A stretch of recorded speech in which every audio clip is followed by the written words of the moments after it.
Should be going now. Okay. Well, welcome back to Brine and Tide, campaign for 5th edition D&D.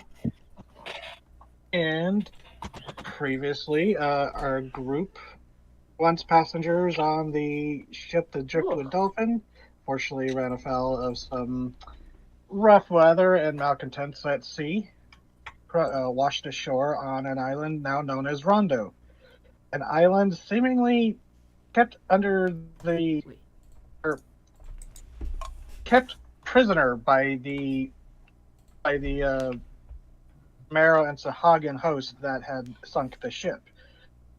Meeting one of the previous survivors of a sunken ship, a tiefling man named Jaren, you were escorted through the jungle, briefly encountering one of the strange denizens of the island, a massive, rather out of place polar bear. But it was indeed very fluffy. But thankfully managing to avoid upsetting it and distracting it long enough to creep away, you were led to the island village.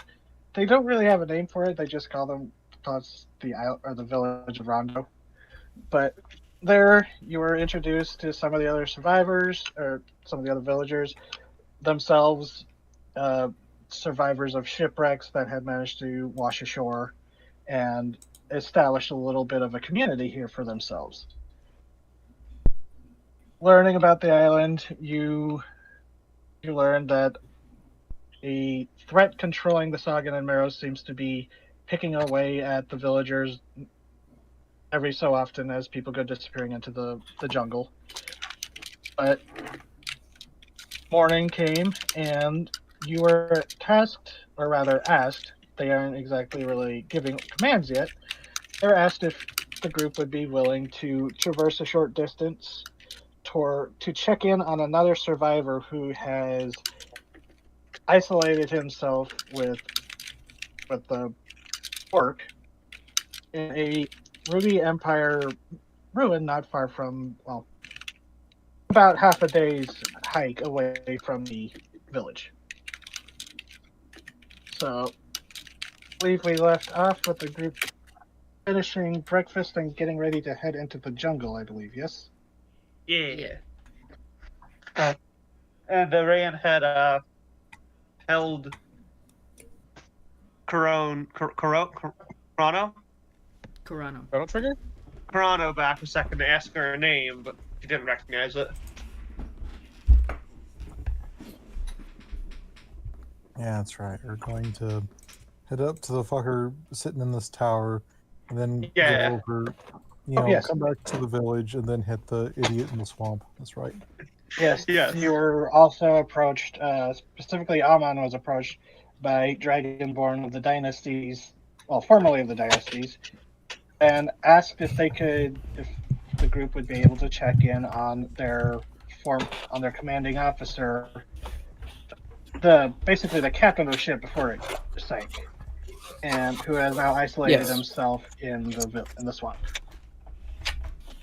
And I have graciously volunteered our services without asking anyone if I've volunteered our services. Mm-hmm. So at least Amon is going to go into that swamp. Oh, wait a minute. The witch lady was the other campaign where we lost at sea. Yes. Yeah. Oh, sorry. You got me confused. Don't mind me. 2 shipwrecks. Listen, it's Friday. I had a lot of work. Yeah. Sarah found the coincidence funny. I've been just inoculated in fucking cleaning fumes all day, so I'm messed up. Okay, so the samurai wants the services of the ninja to help. Well, they were wanting the services of the ninja for a quality check on the samurai. Oh, by the samurai, I was referring to Gray. Oh, okay. Yes. There are 2 the irony is samurais not lost upon me. There's the NPC samurai, who's the crazy black dragonborn in the swamp, and then there's me.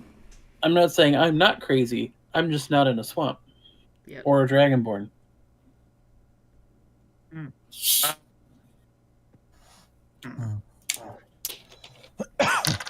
So, Yeah.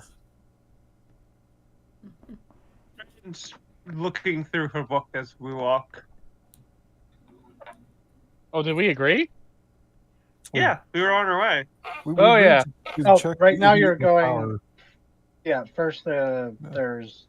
We were around here, I think. Yeah. Yeah, you were just we're leaving doing the village, tower first. Yeah, we agreed to check the Yeah. idiot in the tower. We don't know about the swamp, or at least most of us don't know about the swamp yet. Yeah. Yes. Yeah.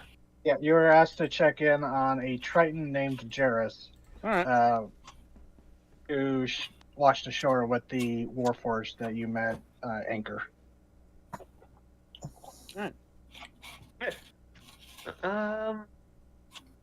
DM. Yes. Does silence follow you if you cast it on a person?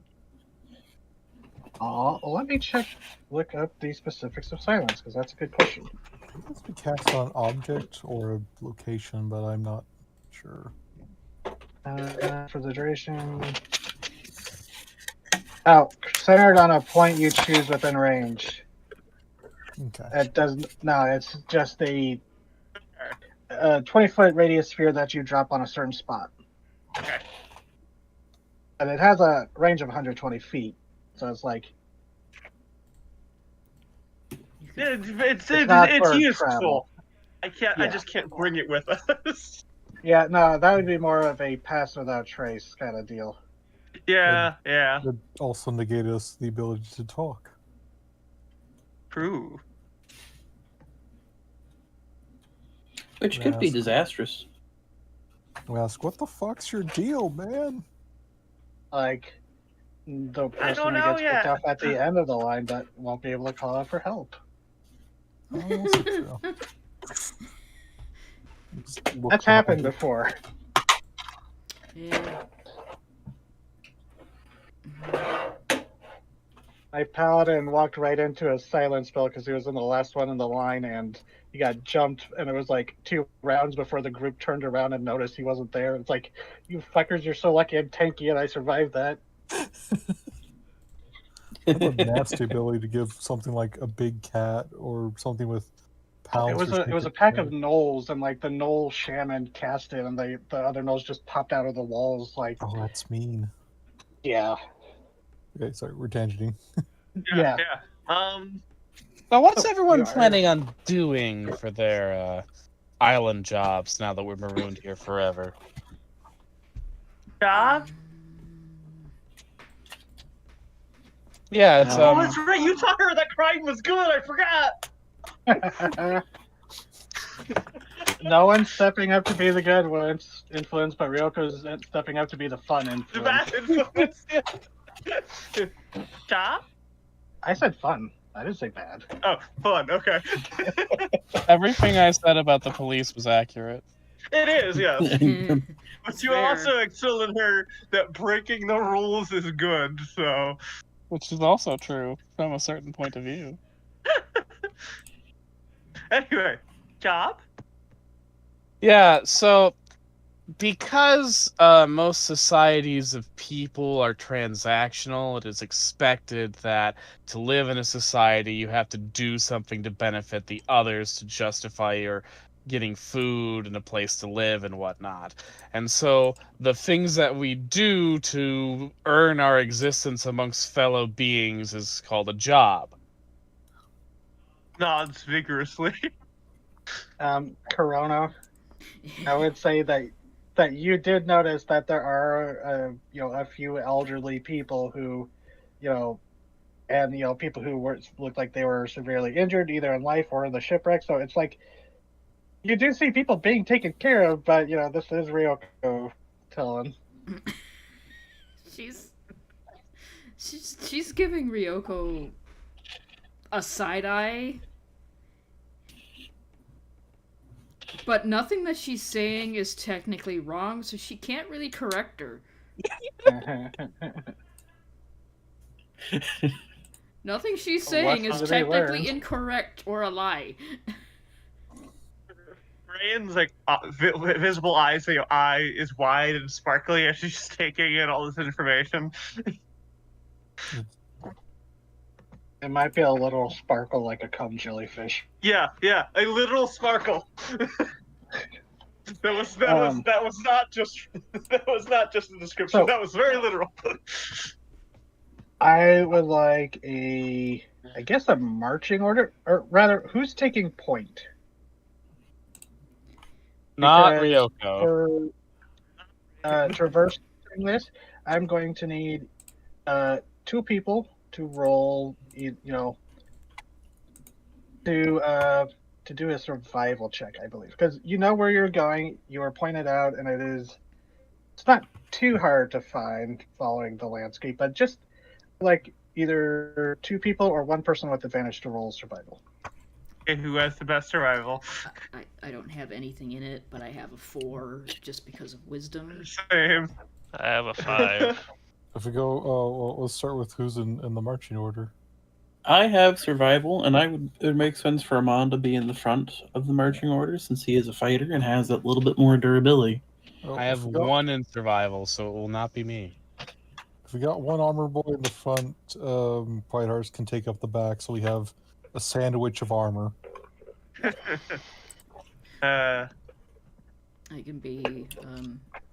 So yeah, I guess the sandwich ends could do the survival. Oh, Leone has a 5. What do you have, Raven? For survival, a 3. Okay, so Leone and Amon, I think, should do our survivals, or one of them with advantage. Oh, I will say, Corona, the jungle is fairly dense, so in parts of it, you'll probably do better on foot than flying. Because there's like low branches or vines and stuff. I wasn't gonna fly because, it's hard to keep track of a party if I'm not looking at them. Leash. You mean have a leash? So, go ahead and roll. Whoever wants to roll survivals. Sure, I will give the help action. Or, I mean, if you both have the same, if you want to both roll once, or... It's I mean, up to you guys. I say let's both roll once. Hey. It's not bad. Oh, dang. Hey. Okay. And it kind of makes sense that for Amon to be able to handle this fairly well, since you probably do come from a part of Gardenia where there are jungles. So it's Yes. not too far from home for you. But yeah. And then alternatively, I will need, or well, not alternatively, additionally, I need someone to roll me a d20. Just 1 person. I do it. Ha. 5. 5.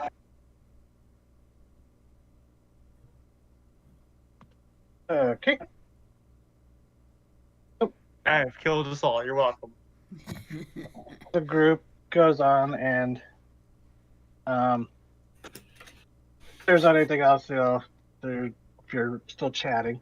But going along, following Amon and Ioannes, it's kind of like Amon goes ahead, finds the paths, while Ioannes just kind of does the snow plow, jungle plow, just clearing the way for everyone because of his bulk. Oh my god. So between the two of you, you're actually fairly rapid pace through the jungle, and it seems like after a bit, Amon, you actually you do stumble onto a path that it looks like it might have been once a larger path and is semi-overgrown, but it still looks like it's locked by either the locals and whoever you're going up to meet, and probably wildlife. And sure enough, corridor. yeah, and there's a few points where you actually do see just barely peeking out from the undergrowth. You do see like the occasional like crumbling like stone structure.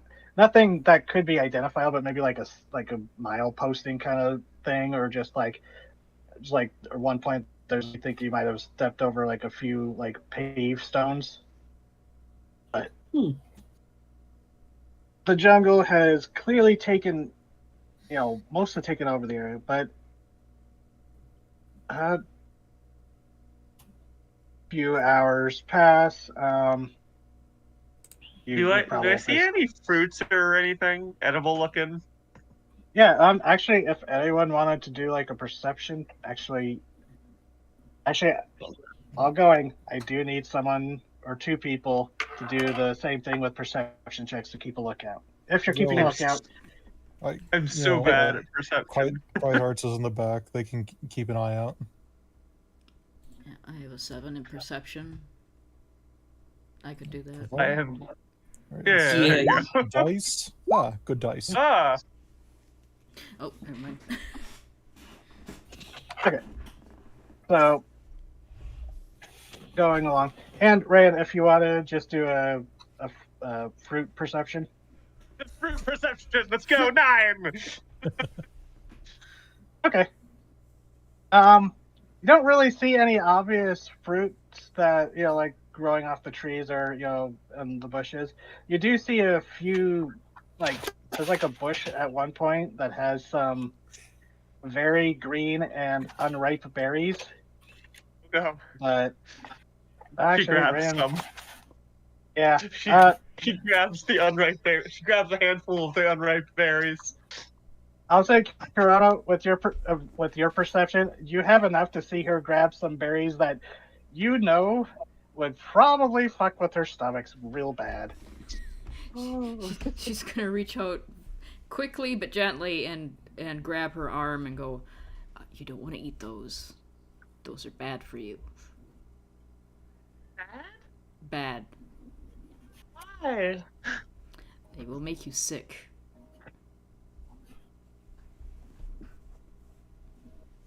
Looks at the berries. Looks back to you. Looks at the berries.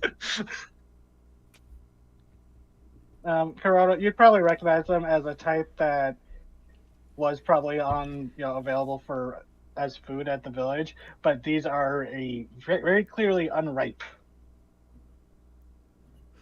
These aren't ready yet to be eaten. They have to be the right color. And it was like this. Yeah, it was like a purplish color, like a maroonish purple. Ah. Not to put so much focus on the berries. So I'm sorry. No. Curious. I'm continuing it. But she puts them in her pouch. Okay, so you have a pocket full of berries. Yeah, she's going to wait for them to be ripe. Okay, so you've acquired berries as the group continues along the path. And, much like that's typical of a jungle, the place is just teeming with life. There's the sound of bird calls. You hear what sounds like monkeys off in the distance. Knowing what I know about the jungle, those are probably not actually monkeys. Those are birds. Oh, true. That's true. Fucking It's a kookaburras. bird. That's a fucking ant. It sounds, yes, sounds like a bird. It's a fucking ant. And the voice of experience, of a bad experience. So, there you go. You start getting closer, and actually, up ahead, it starts getting thinner as you see. Actually, you start hearing more of the waves. The distant sound of the waves always crashing against the shore. But there's a sound you hear, Quiet Hearts. That kind of, you're the first one to notice it. And there's a droning sound that you suddenly pick up, past the sound of the waves. And then as you're getting closer, Ryoko, you hear it too, as it sounds like something, like a buzzing drone something loud is up ahead. You're not through the trees yet. All right. They're going to call out. There's some sort of droning sound coming ahead. Sounds like a very large bee. Towards the ocean? Huh? Ocean. Yeah, it's Ocean, it's yes. not from the ocean. Oh, It's from the it's further down the path where the path starts to open up as the trees are starting to thin.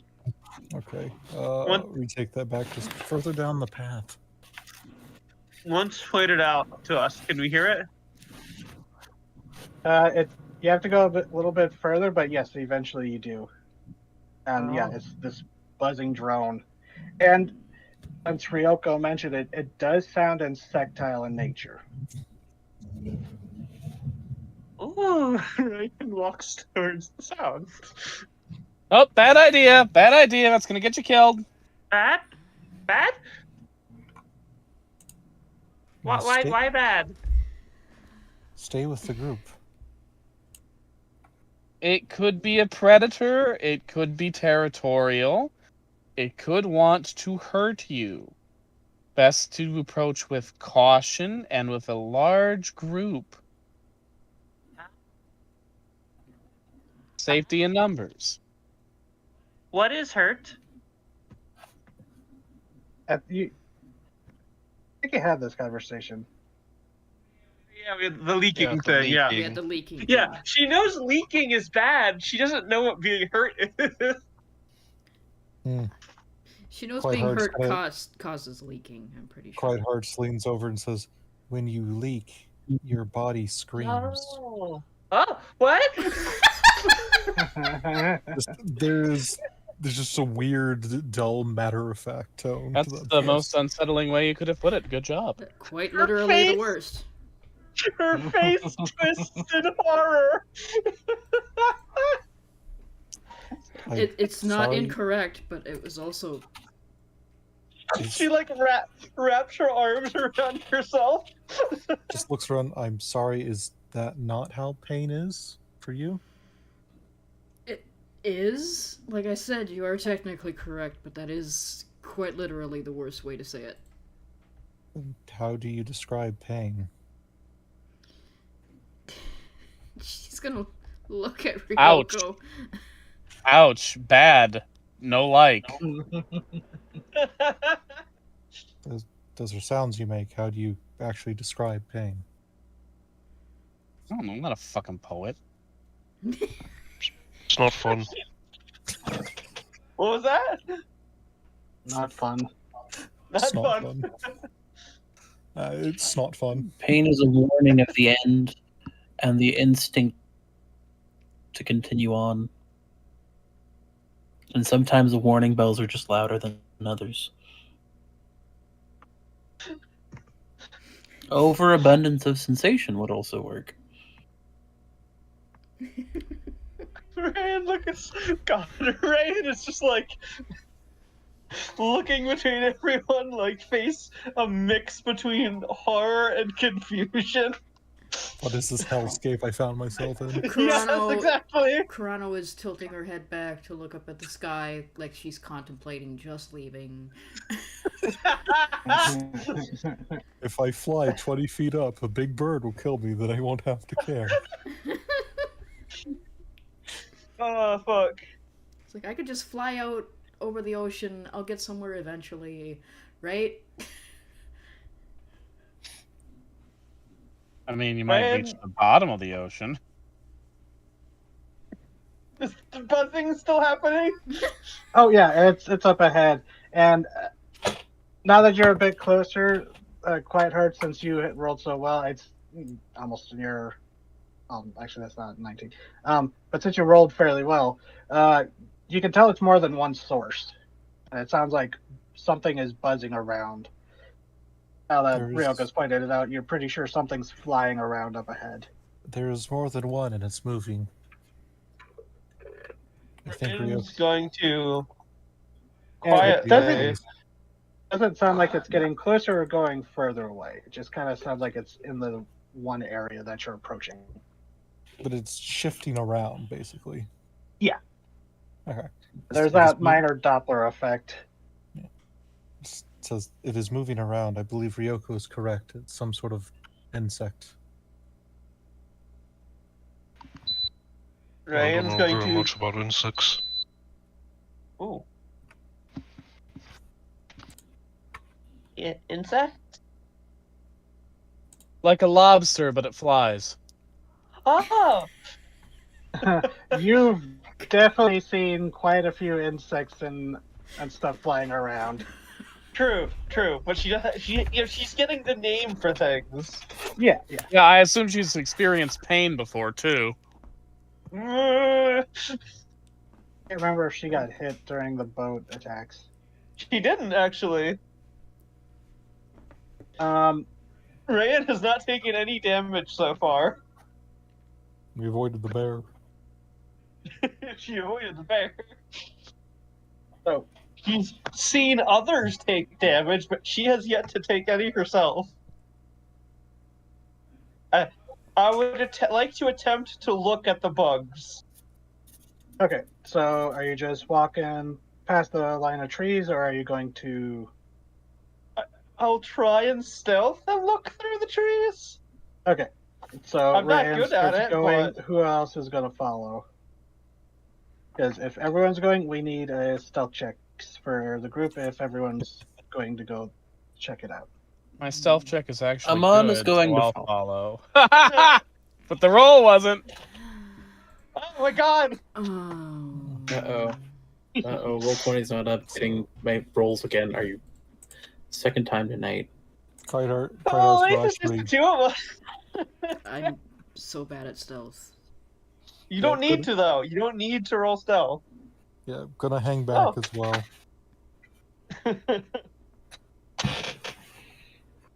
Sneaky lizard. Look. I'm a fighter. I just have a good dex. I'm not even trained in it. I have a +2. I also just rolled really My poorly. stealth is a +9, and I rolled a 12. Yeah, You got that's 3.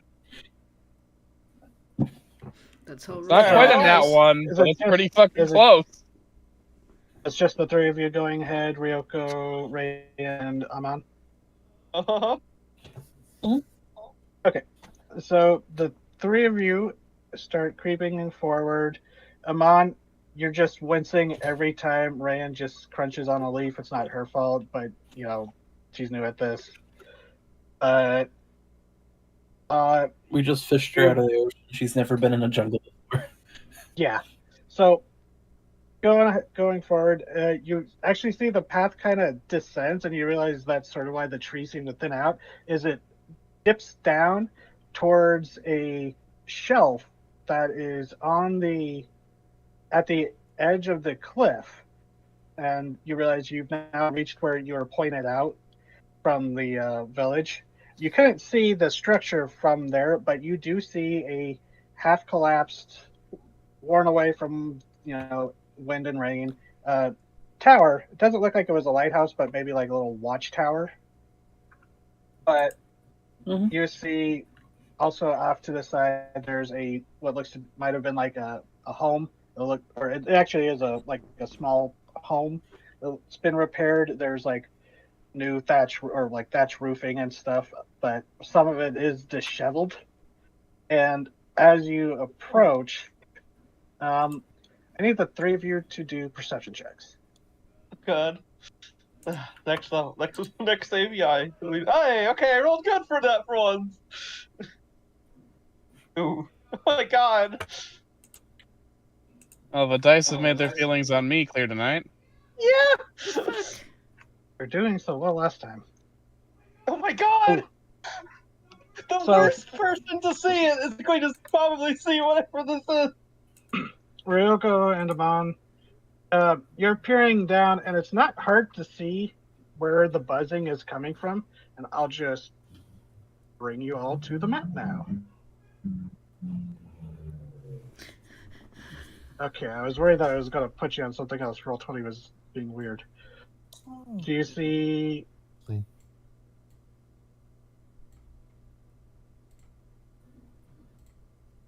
I see something. Mm-hmm. Okay, you would be coming from down here, bottom right. As you see, clinging up against the side of the tower, you see a very large fly-like creature standing there and spitting a pointed proboscis at a crack in the wall, but it seems to be too big to get through, and it seems to buzz in annoyance as it starts crawling along the outside looking for a way in. That's what those two see. Well, you see it too, okay. But Rayan, yes. As they focus on that one, there's like a slurping sound. Oh. As you look up, and not exactly right above you, but not far from where you're at, you see one hanging from one leg up on a branch as the other 5 limbs are clinging to what looks to be a crew member from the Driftwood Dolphin, as now expired, is being drank. And as your group goes forward, it looks down at the 3 of you and then starts buzzing its wings as it starts to fly up. I saw that, yes. Oh yeah, now the other 2 would see that, because now that it is taking wing, it is loud. It is like a very loud droning. Not enough to hurt your ears, but damn close. What kind of insect is this again? It is, if you want to roll if the 3 of you want to roll a nature check. Oh, God. I don't, because I know that that's not going to end well. Just like a visual description, so I, the player, can... Oh my God. Well, no, okay, but this is what I think it is. It's a robber fly. Oh, okay. Okay. As large as a griffin. I was worried it was a sturge. Oh, this is the much bigger cousin. I'll just say it. These are bandit flies. Oh. No idea what those are. I'll look them up after game. That's what they call the giant rubber flies that in this world. Robber flies are considered one of the most effective aerial hunters of the insect kingdom. They regularly prey on wasps, dragonflies, bees. They're the apex predators of the insect world, or the insect sky. Ah, fun. Yeah. I just see. What's the range on this? It's also what Raid's beast mode was. Oh, okay. I need to be within 30 feet. So seeing it drink somebody. Well, it's still clinging to them. It pulls the proboscis out, and there's those, a splatter of blood as it drops. It lets go, dropping before its wings start buzzing, and it's getting ready. It's taking to the air, but you're not sure what it's going to do. Sees us. Yeah, I'm just going to say you have basically one reaction before it does what it's going to do. Reaction or action? Like one thing or one reaction? Same thing. You have only a moment to react to this thing. I know with D&D's reactions and action things, that's a little confusing, but you know what I mean. Yeah, gotcha. Oh shit. Motherfucker! Oh my God! All right, I'm gonna roll. Ryoko dives into a bush, embarrassingly. I'm gonna roll a D4. Odds? She's going to do it. Evens? She won't. Okay, she's not going to do it. Ray's also going to die. Oh, that makes so much sense. You're technically still stealth, Mom. I'm still technically stealth, so it hasn't seen me yet? I'll just say, now that combat's about to break out, you You beat their passive by 1. God. Ryan almost... Noticing that it's looking at the two diving for the bushes, Amon just quietly You're kind of pulls out the already under a bush longbow. from its point of view. Yes. As the other two are diving, I grab the longbow from around the shoulders and I knock an arrow, preparing to strike. Okay. Ryan's body has also changed color to like yellow. So you're just getting ready if this thing attacks? Yep. Okay. It is not wanting to risk losing its meal, going to buzz back. What's their fly speed? Alright. Yeah, it's going to buzz back here, landing on the thatch roof, and you realize that maybe they're why the roof looks like it's been torn apart in a corner. Oh, okay. So they don't just attack us. Good. They know we're here. It's just, it lands and starts buzzing its wings very loudly as now the one that was off to the corner prying around, trying to find access, now flits around and stares at you before like jumping into the air and buzzing, and then another one comes buzzing around seemingly from the other side of the tower where it was trying to look into it. Oh God. Oh, it's still clinging to it. It's actually like crawling around. The fly crawl. And all 3 of them are kind of looking at the 3 of you as you're approaching. I'd like everyone to do initiative. Okay. Like everyone? Starts looking. Aha! 7! Fuck. The 3 that Yes, are there everyone. or everyone? Okay. Everyone. Because you can hear the buzzing now get suddenly much louder, and there is for lack of a better term, an aggravated tone to it. Aggressive. Ryan probably squeaked in fear before she hopped into her foot. Yeah, I'm just gonna say that the other 3, it'll take you around to get to the point where you're at now. Okay. I'll just put me on Just the because you're table holding so I back. can roll initiative. Yeah. I gotta roll for these Bad. bugs. I need to set up macros when Oh I God! have to Roll roll so well. multiple people. And then A lot of 13s.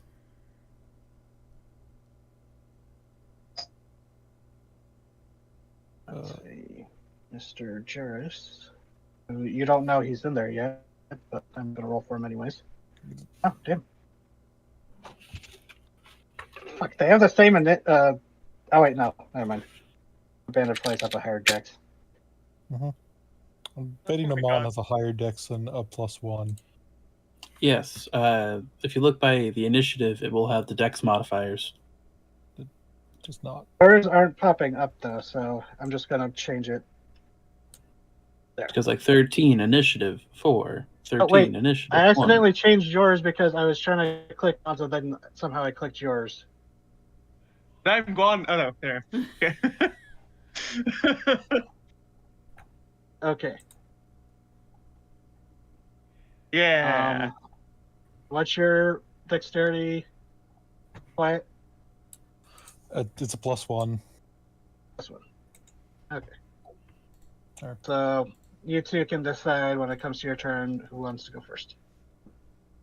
Let the bard go first. Just gonna put that. Okay. Okay. Let's see, which one is this? This one is going to stay up there, enjoying its meal. Oh, But it is definitely keeping a wary eye on your group as it's buzzing its wings. Have you seen that video of the warrior wasp where they pulse their wings at the same moment, where it's kind of doing that thing where it's not buzzing continuously, it's just going like bzz, bzz, bzz. Ah, okay. but it is staying up there. Hearing that something has changed, barely hearing from inside, you hear a shout going, "Help! They've trapped us in here since last night!" As you see, poking his head out through the crevice the one was trying to look through, aims a barrel of something and fires. Hitting. Oh.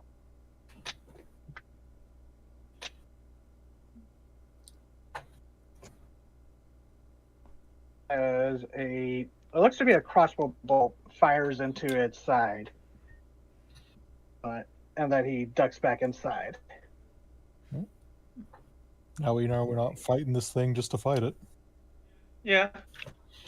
Yep. I figured they were in there, but now we know for sure. Okay, Amon, your turn. Okay. With the longbow prepared and a fly sitting right there, right in front of us, I don't see why not. I wouldn't shoot it. Does a 24 hit? That definitely hits. 7 damage. Okay. And then I'm just trying to remember. Yes, I have extra attack at this level. Yep. Fantastic. That hits as well. That one actually just hits.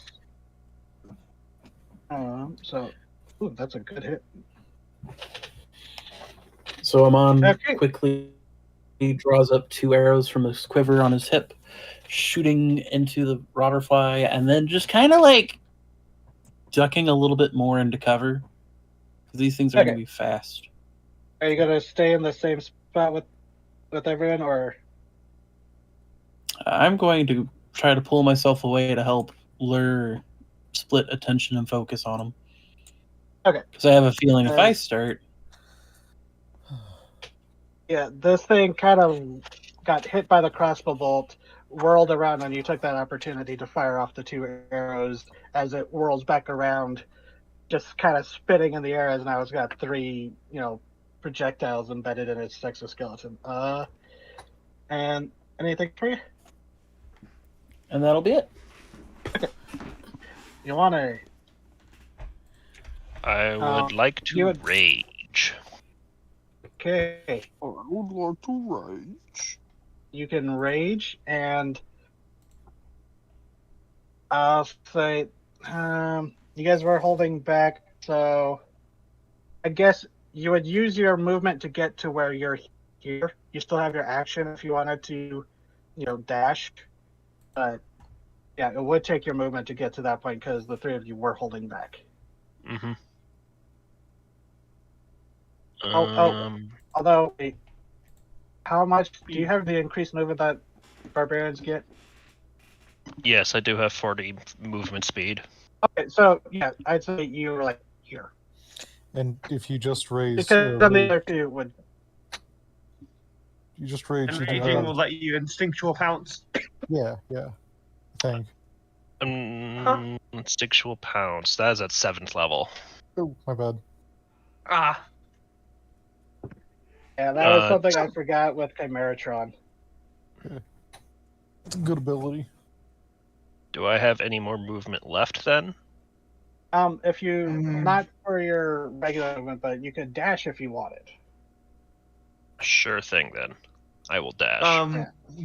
You probably don't want to rage yet because you'll lose it if you don't attack. Yeah. Oh, or I noticed that. he gets attacked. Mm-hmm. Attack or be attacked. Yeah, that's it. And he's about to go base to base with it. True. Mm-hmm. Yeah. So, with your rage, you grow, right? Yes. Womp. Big. And dash doubles the movement speed, right? Mm-hmm. Yep. So yeah, you have just enough to get right up against it. Yep. Okay, and it's like it wasn't buzzing too high off the ground, but now that you go charging up to it, it seems to almost recoil, but it doesn't fly away. You just close the distance too fast for it to escape. And that's all your stuff, so quiet hearts. So, use their movement to get here, roughly on the map. Yep. Okay. And then, So, yeah. I'm going to use my bonus. I still have my action, bonus action, right? Yep. Okay. Use my bonus action to activate Angelic Flight. Ooh. So there's actually 2 like slats in the back of their armor that basically just suddenly like just pop a little metal bit out, and 2 very large. They're a mixture of red, like near the base, and then white halfway down near the tips. But the weird thing is, like every like 4 or 5 inches, there's an eye spot, kind of like a peacock, Ooh. except they somehow blink. Oh. Yeah. Fun. And you don't need to give me a flying tab because it lasts until the end of the ability. So basically, I get my movement speed of flight, which is 30 feet. So I just yeet myself downfield, and then I land. If I was in the air by the end of that ability, I fall automatically. It doesn't give me flight for a full round or anything. Gotcha. It's Oh, that's essentially weird. a flavored jump. Yeah, But yeah. like I could like fly into the air, slap it, and fly back down, essentially. But I actually Double have my cry, something, double jump. so I could actually have something else I could do because I have clear vision to this boog, don't I? Yes, it's just slightly above Ioane's head. So yeah, you'd Right. be able to have. So there's a weird light in the back of their helmet, and it seems to glow brighter near the back of it, and moves brighter and brighter as it goes towards the front of it. And deep in their helmet, the eyes glow, and just twin beams shoot out right into this thing. And Jesus. that's their Eldritch Blast. Laser eyes. Yes, That it? blast. It's a shit hit. Alright, but I get 2, I think. I get 3, don't I? 5? No. Just 2. 2. Blanking, does a 16 hit? Yes, sorry. Alright, no problem. I got a text right as I was trying to answer. No Oh. problem. Dang. So literally just 2 quick beams shoot out of their helmet, just blasting this thing into the side. The beams are Yeah. bright white and silvery. Nice. So yeah, 2 of these force bolts go tearing through it, and sorry. Yeah, and they like gouge out. You actually like tear through one of the wings. Not enough to stop it from flying, but there's like now a hole in the membrane. That is definitely in the bloodied range. Right. They just take up a position of getting prepared for a fight, and that's end of turn. Okay. And the bandit fly, while okay, now that you ran up to it, it cannot flee, so it is going to make 2 attacks. One with its claws against you, Ioane.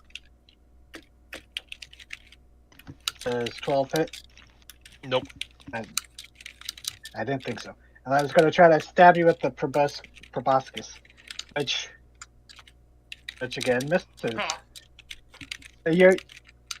I'd say Ioane, since actually you were actually the one I was going to give this free to because you are the sailor. You know this is a bandit fly, sometimes known as pirate flies. Just depends on who you ask.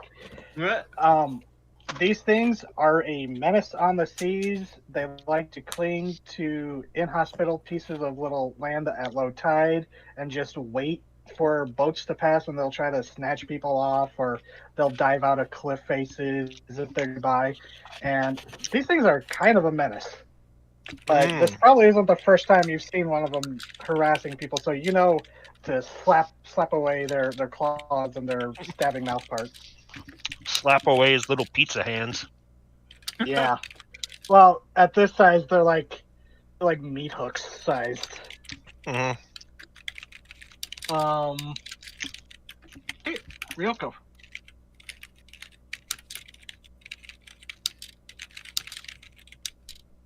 PT. Yeah, Ryoka's thinking. Oh. Ryoka's thinking about how small she is and how big these things are.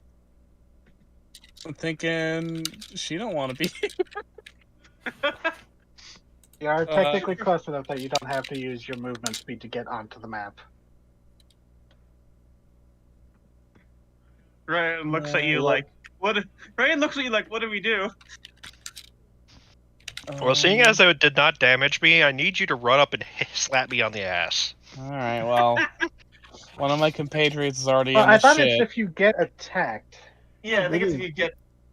It is if you get attacked. Yeah, you need to make or receive something aggressive. You don't actually have to hit. I'm gonna hit one of the shuriken. I'm gonna, get forward at a reasonable difference, and I'm gonna hit this one next to Giant over here with a shuriken. Okay. Oh, yeah, that hits. That Okay. would add your sneak attack because it's by an ally. Oh, hell yeah! This thing's gonna vanish here in a minute. I forget that sneak attack is way more broken in 5e. Oh, yeah. That's why you see so many barbarian rogue multi-classes or fighter rogue damn it, multi-classes. William, why didn't I write down how many sneak attacks I am at 5 level? Oh, I can look it up real quick. I have level 6, you have 3d6. Barbarian Rogue is just an inherently funny concept. Yeah.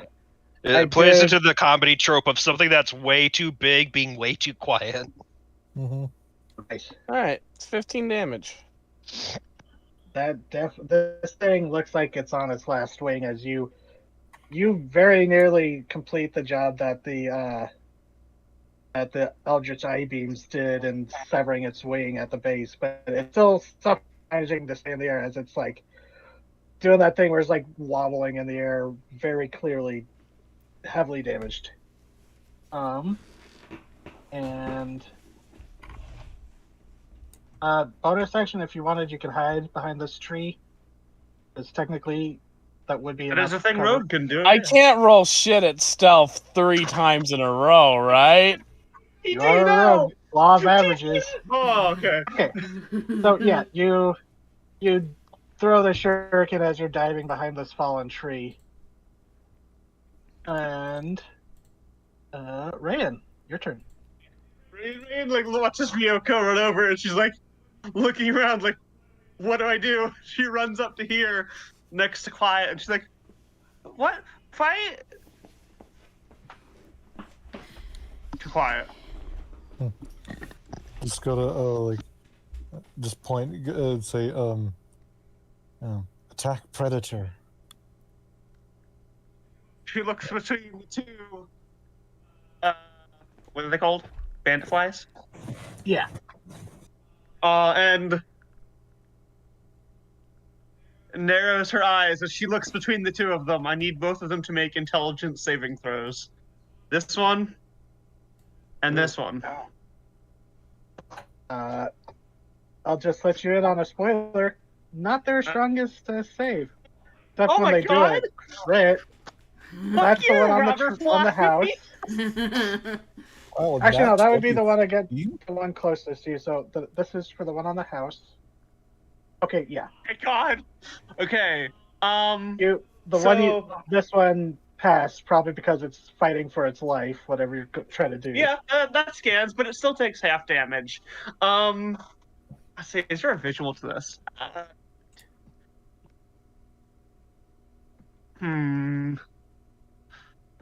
How do I want to visualize Mind Thrust? Mind Thrust! Well, the two robber flies feel like a consciousness way down on their heads, and they take... This one takes 16 damage. This one takes 8. This one... it failed. It gets a movement, an action, or a bonus action. Only one of them. Yeah, that's a fun spell. Yeah. Wait, that's what This I one's did gonna take- against the thing last night. The cat The- thing, yeah. Yeah. And you like see just like psychic energy ripple around the two of them, and with this one, it actually like seeps into its body. Yeah. Well, even though it resisted, that was exact HP. How do you want to kill that one? Okay, You so just want to pop its it's- head? well, its body like ripples, and then it pulps inward on itself. Oh, that's fun. So, But yeah, no, its head pulps, not its whole body. Yeah, because it is technically psychic. That was like force damage, then totally. But Yeah. its head just kind of, it's kind of gross as it's like one eye sort of deflates as it just collapses to the ground. Still kind of twitching in the death throes, but it is. Right. It's not what he typically sees, but he's been deep in monster guts before. Yeah. Then she like blinks and looks over to Quiet, like, good? Gross, but good. Raven? Put a snail on it for the simple. I muted myself. Sorry, 'cause someone Okay. came in and talked at me. Someone She came in did and that, talked and then at she me. looked at you, and she's like, good? Just slow turn over. Goes, yes, good. All right. That'll do, pig. What? That'll do, pig. And then, let's see, how far can I summon that? Within 60 feet. Okay, 60 feet.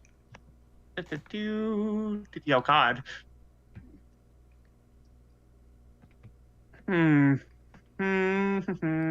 Okay. That's where I can go. I'm going to summon my Tentacle of the Deep. Okay, Does it reach? I'll just marker. On Yeah. That. And you know what? It does have Just 10 fun. feet of reach. I can't reach anything right now, but like the tendril Flipped made upside of, down. like the tendril that is made of like algae and seaweed and kelp all just into this shape of a long tendril Nice. sprouts out of the ground there. Okay, it just kind of wiggles menacingly at the bandit fly Yes. crawling around the tower. It wiggles menacing. Oh wait. Right, that one's right there. I can reach that one. Never mind. Can I change my where I summon Yeah, it? yeah. Okay. Yeah. I can pop it here. Okay. How high up is the bandit fly? The roof. How far can it attack? Like 10 feet. Yeah. Yeah, it's like on the edge of the roof, and it's not that big of a height. Okay. Ha! Oh! Damage is damage. Oh, right. No, that's a natural one. I have to roll it. Oh, I thought that was the damage. Never mind. Yes. No, But it's a natural one. That reminded me, I did not count the psychic damage I'd taken from the spell. Okay. So, It reaches up and just can't quite reach it. yeah, it like wraps around one of the back feet and just kind of kicks it off like an annoyed dog. Like, no. No. It is this bandit fly's turn. Let's see. Oh, yeah. It is. Nope, there. Right up at you, claw, like all six, clawed legs out as it tries to claw at you. You want it? 16? Does a 16 hit? Yes. So Ooh. 13 reduced to 6. Mm-hmm. And then as it like hooks these claws into you, it's going to try to stab you with the proboscis. 16 That hits again. also hits. And you're taking 6 damage, but now that it landed both, you're now grappled. Yeah, Oh. these things are very smart grappling a grappler. Rip that guy. That's its turn. This one. Tentacle waving menacingly. Let's see. So only gets a move, an action, or bonus action. Well, Yes. this thing is on animal instinct, and it Is has a is it meal. good? So Is it good? it's just gonna fly away. Oh no! You fucker! How do I get him like off the map but still on it, but far enough that I can't actually? Wait, this is how I have to grab him off the map. I have to.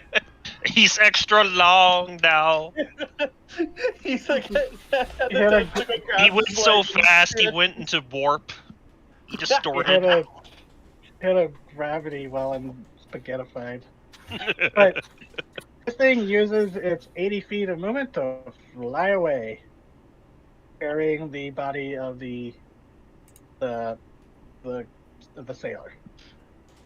What an But asshole. that one, Yeah. it got mind whammied really hard. Has its food, and it's just like, you know what, this isn't worth it.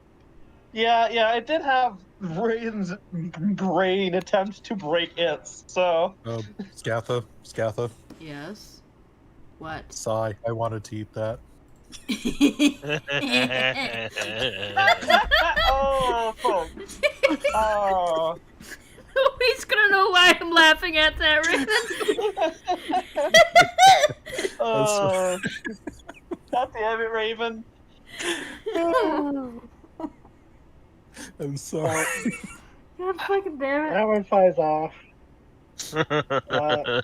Once again, the Triton pops up and is going to take a shot with this weird weapon they have. Damn. More damage. Oh. They only get the one shot, but they're going to stay there to keep an eye out and going, yeah, fucking kill him! As he's just very happy that these things are now flying away. Come on. Excellent. And this one is trying to grapple the grappler, yes? He's not having It a good technically time has him grappling. grappled, but it's like it's hooked. It's like these meat hook like feet claws into him and stabbed him in the shoulder with the proboscis. But he seems to be made of very tough meat. Yes. Good. Doesn't I'm seem to going be to try fighting to... as much as it hoped. Yes. While it's doing that, I wish to give it a reason why it shouldn't have tried to grapple something when there are other predators nearby. I'm going to shoot him with the longbow again. Okay, yeah, that hits. Okay, I believe it just does the 12 since I didn't Yeah. have advantage. And then I am going to do it again because why would I get close? Look at that thing. Its head is nearly as large as I You'd be am. a snack. That hits. I wanted to eat that. God damn it, guys. Okay. So that two good, pretty hefty hits as those arrows go launching into its side. You know, with the fly head, it can't really like swivel its eyes to you, but you do get the sense that if it could, it would be like shooting you a side-eye glare. Well, I'm going to make it a little easier to get a side-eye glare as I move to get a better shot. And unless you have a bonus action you wanted to use. Not really. I haven't had a reason to activate my bonus action, so... Okay. Amon's just like, hey guys. This thing was Ooh. very dumb in getting right up in your face. Oh, for some reason that did damage. That rolled damage, not hitting. Weird. Give me a second. Getting ahead of itself. Is that like Did doing you- this? Did you not check the attack? No? Huh, that's weird. I accidentally clicked it, so like the damage, I guess. Gotta do reckless though. Oh god. Oh, rip this thing. Yeah, that hits. Both hit. Excuse me. Oh, 12 damage, as was prophesized. That's So 21, 2, 3, 25 damage. yep. You basically rip off 2 of its legs. It's still got 4 very dangerous legs, but it's hurting. Really hurting. Excellent. Any bonus actions? Not that I really have, no. That hurts. all right. Let's see. So, first off, well, so the one to the north, the map.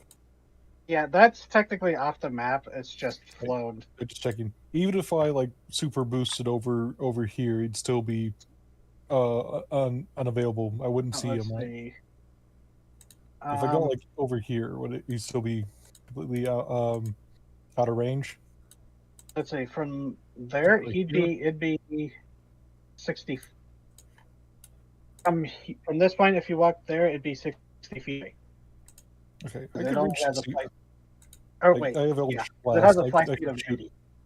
Yeah, I can shoot 60 feet, but like, I was curious if he's still within like visual range because that's the limit. Oh yeah. It hasn't dove, far enough. It's just like flying out to sea or just away. First off, consider the barbarians just manhandling this thing. I'm gonna let him manhandle it. But let's see, go 30 feet this way, and once more, bonus action to pop dem wings. I am too much man to manhandle. Yes. Like, I will say, like when they touch down the ground, the wings essentially almost look like to decompose back into their body, and just shrivel up and die.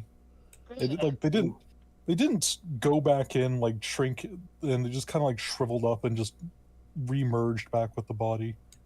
It's very not Nice, fun. Raven. Look, this is the character. They're uncomfortable, but they're not meant to be. And just again, flippity flap down the track.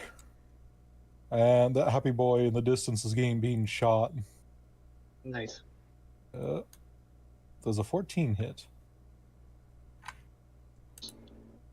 Yes, that is their armor class. Oh shit. Thank you, Eldritch Blast. Just he swerved the last. He swerved and just missed the second beam and got a light searing. Yeah, without agonizing blast, Eldritch Blast can be kind of funny sometimes. Yeah. I mean, it wouldn't change my to hit option. I still have like an 8 to No, hit. but the damage output. It's fine. I might pick that up at life. But anyways, like when they miss and this thing gets away, they actually shout. Which is probably the first time I've heard quite hard to raise their voice. It's it's essentially just shouting, "Thrice damned cannibalistic beast, come back here!" Just like almost raving that this thing managed to get away. It's kind of weird.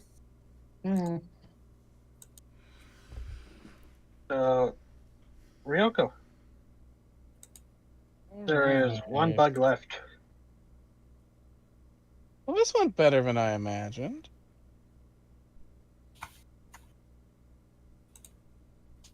That's in a nice shooting distance too.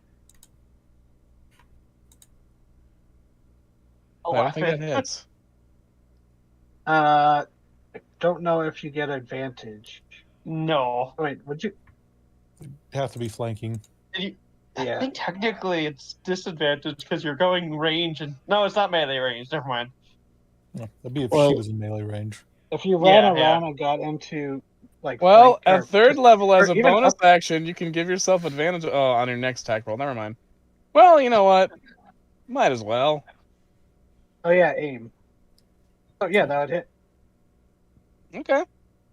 And because another enemy is attacking, does that also count for Yep. Mate. So the fun thing about There The you fun thing go. about aim is aim doesn't need an ally distance because aim gives you advantage on the hit, and anything that gives advantage gives you sneak attack. It's kind of busted. Wee bit. Yeah, So it's why sniper rogues are fucking messy. the trade-off is you kill all your ability to move. Yeah.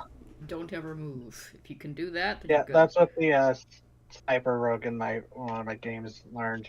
The DM included a lot of flying and teleporting monsters to get out of her range. Mm-hmm. Is it still alive? Oh, right. No. How do you want to kill it? Oh, I just want to toss that shuriken right through one of its bulbous eyes. Yeah, it kind of passes through both because of the angle that Yuane has it it's holding at it. And yeah, it just Yuane, it just suddenly goes limp against you as its both eyes are now leaking. Not to be too graphic, but Looks over and gives a thumbs up. Thanks, Mom. Welcome. always sounds like you're saying "mum." Well, That's the point of the accent. well. Yeah, I know. yeah, well. Well. The raised eyebrow goes higher. You are I'm a MILF ninja. MILF ninja. Yes. So technically, it's a misleading title. I should be called a cougar ninja.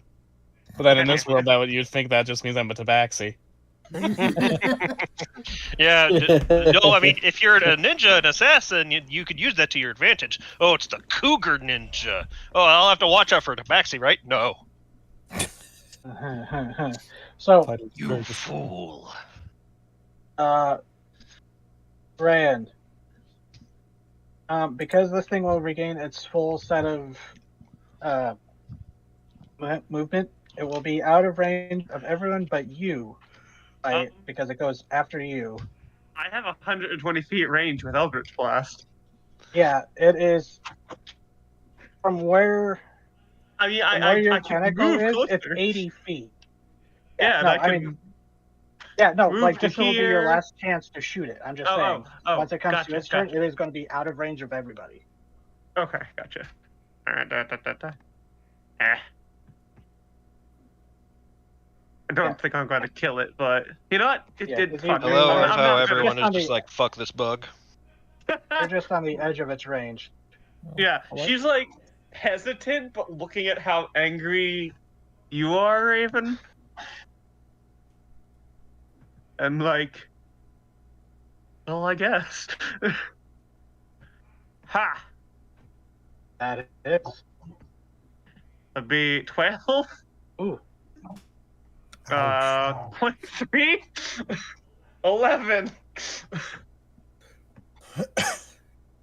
Yeah, that does a lot of damage. Still flying. Somehow you blew a good couple chunks out of it. Like you do see like one of the legs go trailing off. Still holding on to the body it was, but it's just like this thing's really fucked up. It's not gonna have a good while. It's gonna survive regardless. Like, well, she does it and like watches it keep buzzing off, and then she like looks kind of uncomfortable about it. As you look to the group, you combat technically over. Yeah. So I'll just get rid of initiative. But as the group is watching this banded flag go flying off with one of the crew members of the Driftwood Dolphin, there is all of a sudden a shriek that fills the air, a now somewhat familiar shriek, as it almost feels like a windstorm passes over you as night or day turns to night briefly as a massive shadow passes overhead, as a massive bird flying rapidly right over your heads, the shockwave, the gust of wind following it, as you see this massive bird just tearing overhead, black wings, black feathers, flashing of lights under its wings, but you see this colossal bird just snatch this robber fly or this bandit fly out of the air in its jaws, and then like grabs up, ripping it and the body in half with its claws, and just goes flying, curving in the air and flying back towards the inner part of the island. You have just witnessed the Anzu. In Christ! Really does just take exception with anything in its airspace. Yeah. Did it eat them or did it just kill them? Oh, it bit half of them and is now bit half, swallowed it, and is now carrying the rest of the Oh god. person in its claw. But wait, it is what's my way range out of on- range. Hey, Scaff, Okay. do you feel like you still want to fly away? Kind of. I wanted to eat that. Well, Eat that. I want well, the Anzu definitely did. It is your spirit edible. I'm going to eat. It's like I'm going to eat that. Oh, you're never gonna let me forget that, are you? So Just like when we're letting TT forget Hungy Milkies. Hmm. I didn't even say Milkies. I No, know That's a that's shady actually, invention. The anger and violence will be forever remembered. So, seeing the Anzu fly off, and even from this distance, you can tell it's not shaped like a normal bird. Its neck is much too long for a large flying bird like this. And it has almost like a serpentine tail that that trails after it with a fan of feathers at the tip. Almost like slithers. It almost has like a slithering motion to its body as it flies. Almost draconic in a way, but not quite. Okay.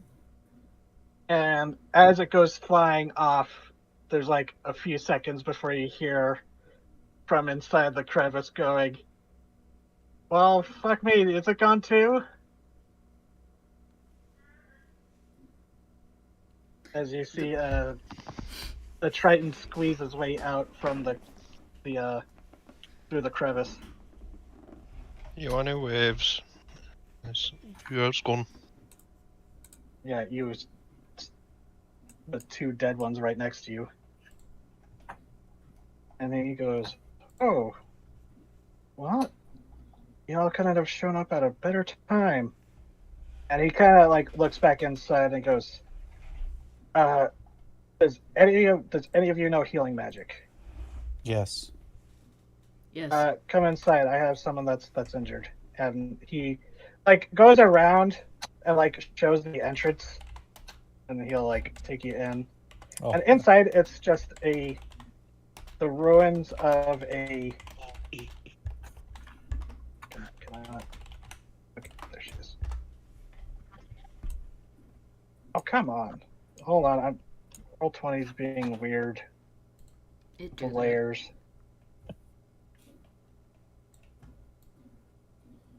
Okay. So he goes inside, leading you inside, and the roof collapsed in a way that it wasn't open to the air, preventing the flies from getting inside. But it looks like inside there's something of a small workplace. Like there's like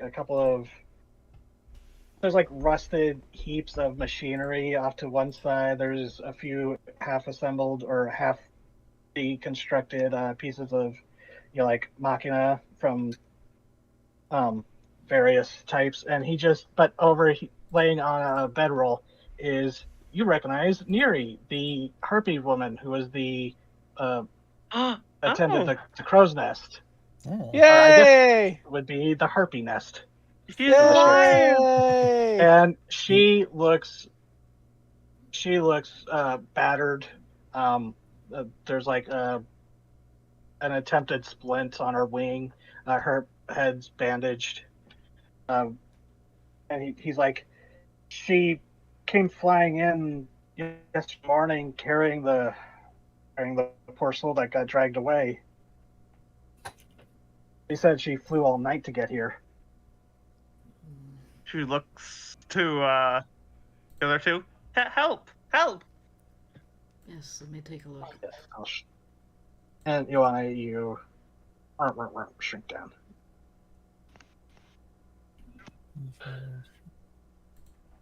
Oh, she's So she's not missing any limbs, is she? Because I can't do that yet. no, she just looks like she's battered. There's like, actually do a medicine check. Okay. Either of you, if you wanted to do a medicine check. I got none. Whoa! I was taught to go. All right. The dichotomy of roll 20 there. God. So looking her over, and she's missing some feathers from exertion, and you actually do see it looks like she came some scorching on her feathers and clothing. Looks like she got hit, or at least glanced or too close by one of the lightning bolts that got called down. But and there's like you're looking her over, you pull actually out a long sliver, like a few inches of just this jagged splinter of wood that maybe like got shattered off the mast when it shattered and struck her. But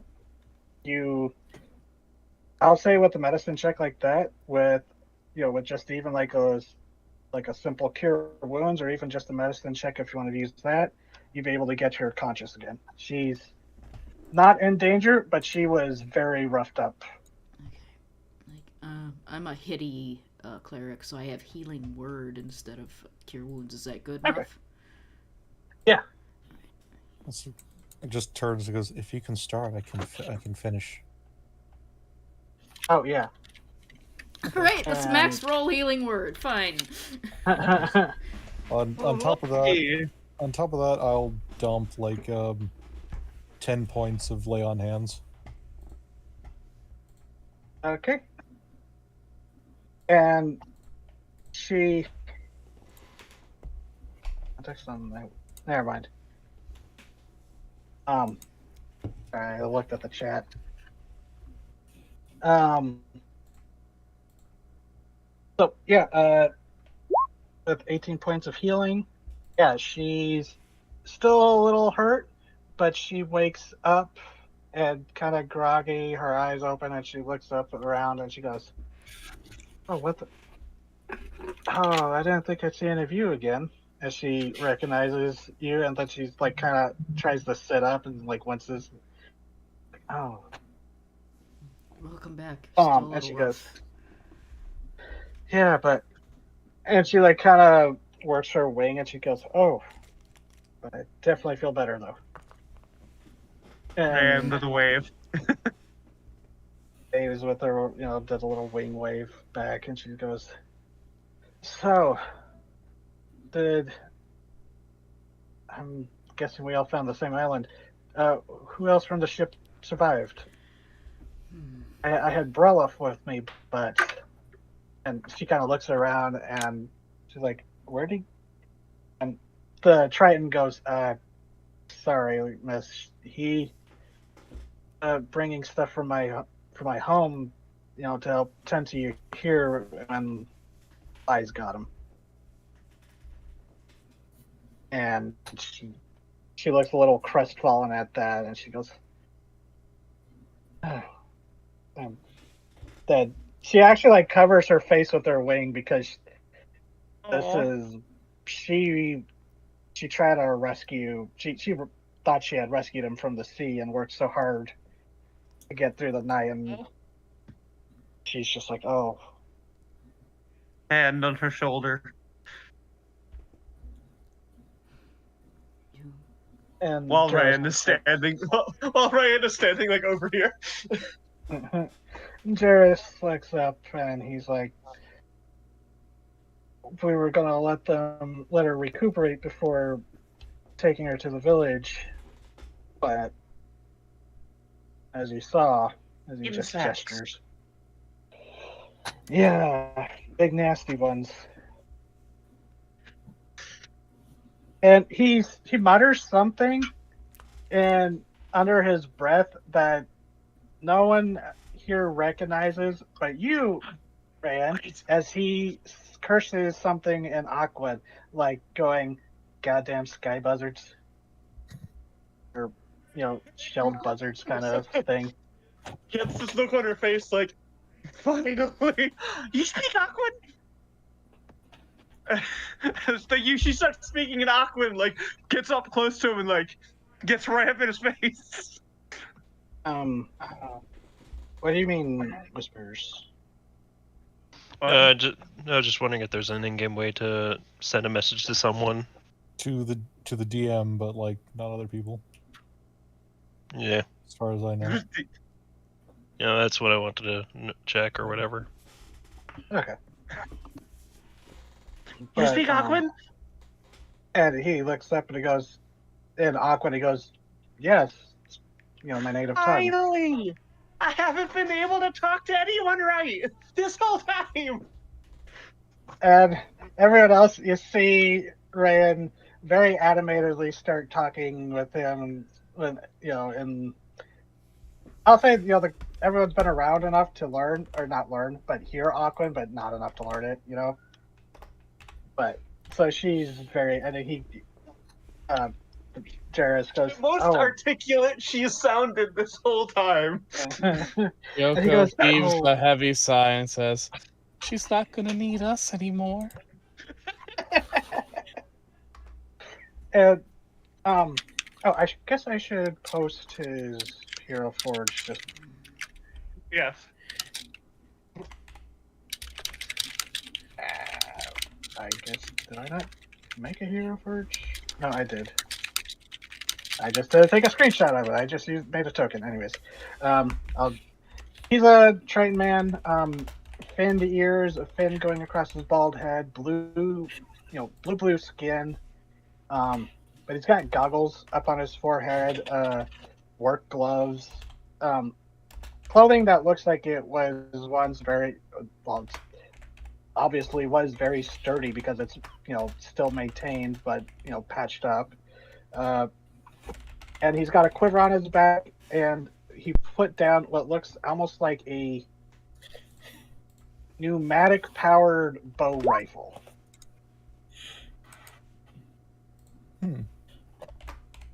Huh. So, like a Monster Hunter bow gun almost. kind of, but a little more downscaled. So it's if I ever find the if I take a screenshot of his Hero Forge, it's the bow gun from the Hero Forge, or the bow launcher. You had Aquan this entire time. Oh, you fuckface. I asked. think I put it on my sheet. I just looked on a whim.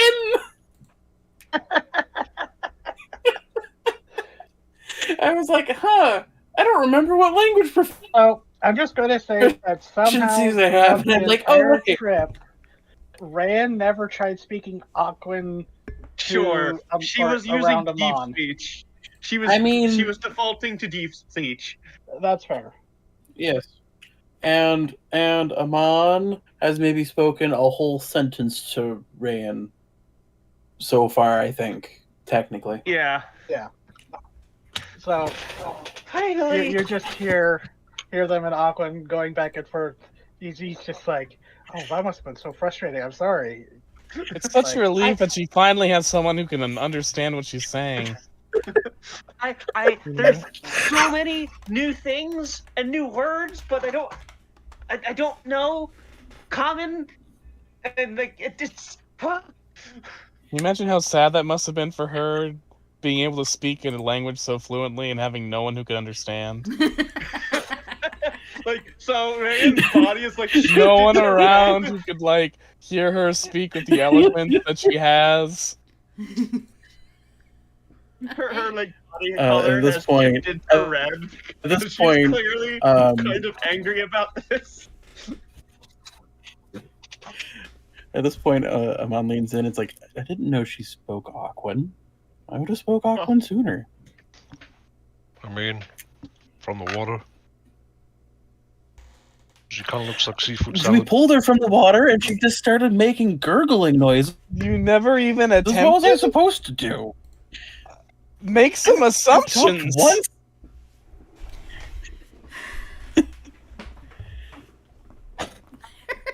It was what? My name is I haven't Rayan. talked to her more than once. She's been. New words are so hard. I feel And so he kind of bad. laughs and goes, "Yeah." God. But It's hilarious. he goes, I've been trying to understand what they're saying, and like I'm picking up on it, but these words are so weird. Talk to you. "Yeah, it's," and he goes, This language is so dry. I mean, that's exactly what I was gonna joke. Like, without the water, this language is just so dry. It doesn't feel right? Right? God, verbalizing outside of the water is so bizarre. Yeah, air's not the best medium. And there's so many new things that they're trying to explain to me that I can only half understand. Like, what the fuck is pain? Oh, you say pain in common, and he goes, "Oh, pain and awkward suffering." I recognize the word, but what is it? It's an old friend of mine. Let me introduce you. It's a hell of a twist. Just suddenly stabs Rayan in the kidney. And Amon, who's been listening to this conversation, goes, "So she doesn't know what pain is, period?" That's Well, what she Life said will teach earlier. her that lesson soon enough. That's gonna be a fun discovery. I suppose. Yes, it would be. Anyway, One second, can- I will be right back. And Anyway. yes, Ioana, you would have time. Oh, sweet. So, who is the homeowner again? Their name? That would be Jarrus.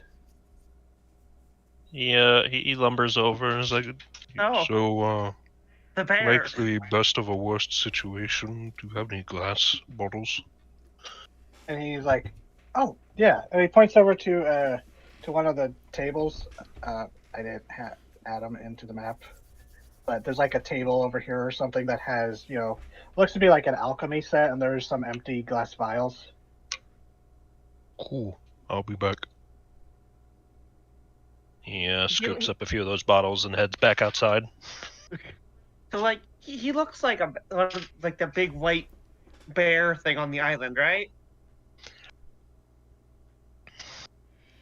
Wait, what? Sorry, what was that, Rand? He looks like that big white thing, like the bear, right? Right? He looks like a bear, right? And Jarrus, like, looking after Ioana, he's like, "I mean, in some circles, I guess it could be." Oh, oh my God! Can you help me with this common stuff? Yeah. Oh, thank you. And by this point, Neri has kind of recovered, composed herself a bit as she's like sniffling, and she goes, "So, please, did anyone from the ship survive?" Corano's gonna come Oh, over. yes, to most of them did. most Yes, of them, yes. ship village. Oh, good. Thanks, a reef fighter. Water. Walked on water. Swam. We swam. Walked on Some of water. us looked on water. They made like a bridge. Oh, Rayan used the spell.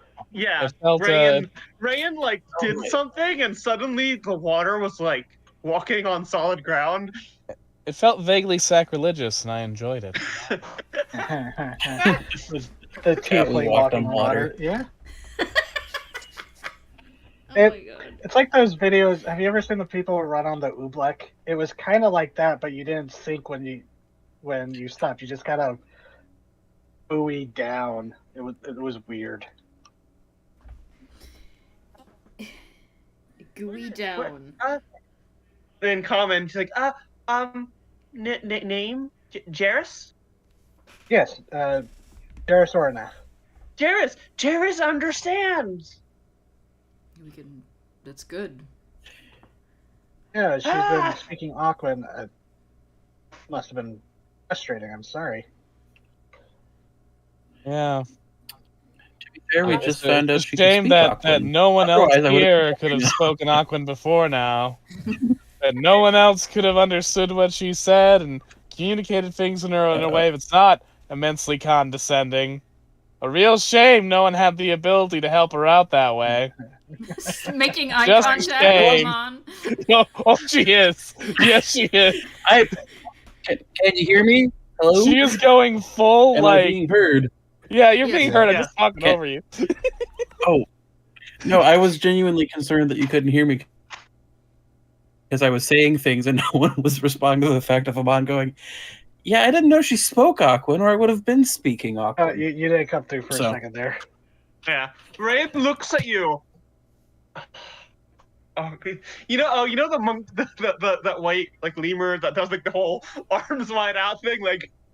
What Oh, the where fuck, is it? man? Yeah.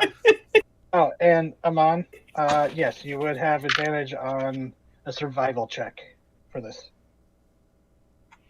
On a survival check This is for what this? you used to. Not Amon. Ioane. Sorry. Oh, okay. I was really confused. I'm like, I'm talking to Iwane People. is using Okay. his new evil powers to whisper to people. Fair. Sorry, that was my fault in getting names mixed up. Oh, no, you're good. But Amon's gonna look at her and it's like, you gurgled like the ocean, and I wasn't even sure if that was a language. I didn't know you could speak dolphin. You don't look like you're made of anything of dolphin. Stops and thinks for a second and like looks down at herself and like. takes So a I need to second. ask: in look. this universe, are dolphins secretly evil like in others? Yeah. Actually, that's a good question. They're like real world dolphins where if they understood the concept of evil, they would be. That's the best answer. Thank you. I mean, it's the whales that are the sentient ones. Dolphins are just kind of dolphins. Still smart, you know, Which is to but say, they're dolphins. smart enough to be assholes. Exactly. Yes. They're smart enough to be assholes, but not smart enough to be evil. I was going to make a bad joke when it's like you don't even have dolphin in you. And it's like, maybe no, look, see, sure. What? You're a robot. in a book. You I was roboted. making a joke saying if like I don't have, it's like you don't even have dolphin in you. It's like no, I do, and like tilt her head down and show she's got a blowhole on the top of her head. Oh my god, that's terrible. That'd be Oh, awful. I hate that. No. Could be worse. She could say, "Oh no, I've got a little bit in," and then she opens her jaws wide, and you see a tiny dolphin at the back of her throat. It just screams, "Help me!" See how this is a parasite that's bonded to her and eats half the food she swallows. No. God. But a dolphin? No. Oh. You. All right, parasitic dolphins. Thank you for injecting that into the world. She has her own brand of body horror. Thank you. I didn't want to assume just because you've been born of the ocean you could speak Aquan. It's kind of rude. Is it? I mean, I it's not the language I was defaulting to. It's not my language, but it's one I'm capable of speaking. She starts babbling in deep speech. Does Jairus understand deep speech? He like when you start saying that, he kind of like pulls back. He's like, "What?" Amon just gestures with his hands similarly how she was gesturing. They were gesturing before. Speak more than one language. I tried Aquan back on the boat. Amon wasn't actually there when you tried to do that? Yeah, she no. Amon I wasn't there. Ah, I was finishing my tea. I got the samurai in trouble, so my work here is done. So, Yamada, Yeah. With you basically go to work, and while these aren't normally what you would harvest, you carve up the two bandit flies, and while their heads were kind of damaged from the psychic and shuriken, they just kind of fall. Well, most of their body's intact, so you're able to slice them up and kind of using the proboscis as a funnel. You fill up three vials, 3 flasks of acid. Oh. Made you suck your own fluid, Jesus Christ. In some circles, It's more like making. It's kind of more like not to get grossly graphic. It was slicing it and grabbing the acid gland and squeezing it so it came out of the proboscis. Yeah. Okay. It's just siphoning the engine, yeah. Yeah. So yeah, you have, same item as the DMG, 3 flasks of acid. Sweet. Kurano is gonna stand up and go, alright, so we don't have any more of that sort of misunderstanding, and she's looking between Aman and Ran. Does anybody understand this? And when she says this, she switches to Aran. Okay, so this is a key thing. I think you technically do, because Primordial is the root language for those, and anyone who speaks the 4 elemental languages can communicate with someone in Primordial. Okay. I just can't remember if like the different elements can talk to each other. Okay, so like Primordial is the source language, and that contains all 4, but the 4 are separate you're enough a that they Tempest can cleric, talk. aren't you? What? Oh, You're a Tempest cleric, right? Yes. I think you specifically get something where you can. There was something where it's like Tempest clerics can speak to elementals. Nothing that I have on my sheet for that. That might be a high level thing. That might be a higher level thing. Okay. I just couldn't remember. Weird. Funny, I'm looking at could the have Tempest cleric, understood her this whole time. Okay, ignore me about that. So I thought that was something else. In the horrifying tongue of the devils, Ryoka says, anyone speak Infernal? Quiet Hearts actually turns and looks at them. Hey! And Jairus replies and goes, "Oh yes, it was one of the main languages of the Ruby Empire." Hey!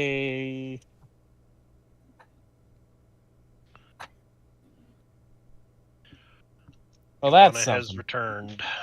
Right. So He's slightly covered in a bit more juice. Ione, And we figured out a way to speak to our companion here. She understands Aquan, Oh, good. Yeah. and now we're just trying to figure out if to avoid any other mishaps, if anybody understands other languages that people here speak. does anyone speak Sylvan? Oh, okay. So I No. looked it up. And it's in the player's handbook, grouped under Primordial. This language is a family which includes the following dialects: Aquan, Aran, Ignan, and Terran. Creatures that speak different dialects of the same language can communicate with one another. It's all basically Aquan and Oran are different dialects of the Primordial. Yeah. So, You should yeah. have been able to understand the Aquan. Yeah, I was misunderstanding that. I thought you had to be speaking Primordial for the others. The way French and Italians can kind of sort of tell what each other are saying. If they just picture each other being drunk. Maybe the accent was so outrageous, couldn't quite yeah. dial in on it. Ryan's was speaking in like a really thick accent. A really thick accent. Well, I of mean, Aquan. It sounds like to me it would be basically equivalent of like, yes, you're speaking English, I understand English, but you're also underwater. You're currently bubbling in a pool. And I mean, you had just gotten your first humanoid tongue, and they're not easy to use. There's a lot of humanoid nuance. tongues. These humanoid tongues are so weird. Floppy. We're just I have to do so many more. I have to do movements with this thing, the mouth. we'll just go with the And- explanation that she's been trying deep speech more than she's been trying Aquan, and I haven't been It's around. her. Yeah. It's her main one. So sprinkling in Aquan, even with you around, you probably didn't pick up on because it's really heavily accented. So now I'm picking up on it, and she's going, okay, I can understand that a little bit. How about this? And she starts speaking Auran at you. What? Can you understand this? No, go back. Go back. She is speaking Aquan. Auran. Oh. Can you understand me we now? can't understand Orin. We can understand Primordial. I believe that's how it works. Like Primordial, I can understand, So but I can't understand the other branches off of Primordial. Because you speak Primordial, This is so you can fucking- understand. This is so weird. I can't speak Primordial. I can speak Auran. It's just weird because Aquan. Oh, you can only the understand elemental it, languages- okay. okay, Fucking languages! so I'm If about it's- to have if- the audience if the come term- back just to get moving on from this. if the term dialect functions like it does in normal human real world languages, it is the difference between American English, Canadian English, and Australian English. So no, we had no idea what each other were saying because it's like you're saying things and they're words and I understand that, but what the fuck? What's putting a shrimp on the Barbie? You've all had to parse through your various accents. Anyone speak Sylvan? Alternatively, if primordial is the root language, the way Latin is the root language of French, Spanish, and Italian, you probably can more or less pick up on what the others are saying, even if they're saying the word's kind of weird. Mm-hmm. Yeah.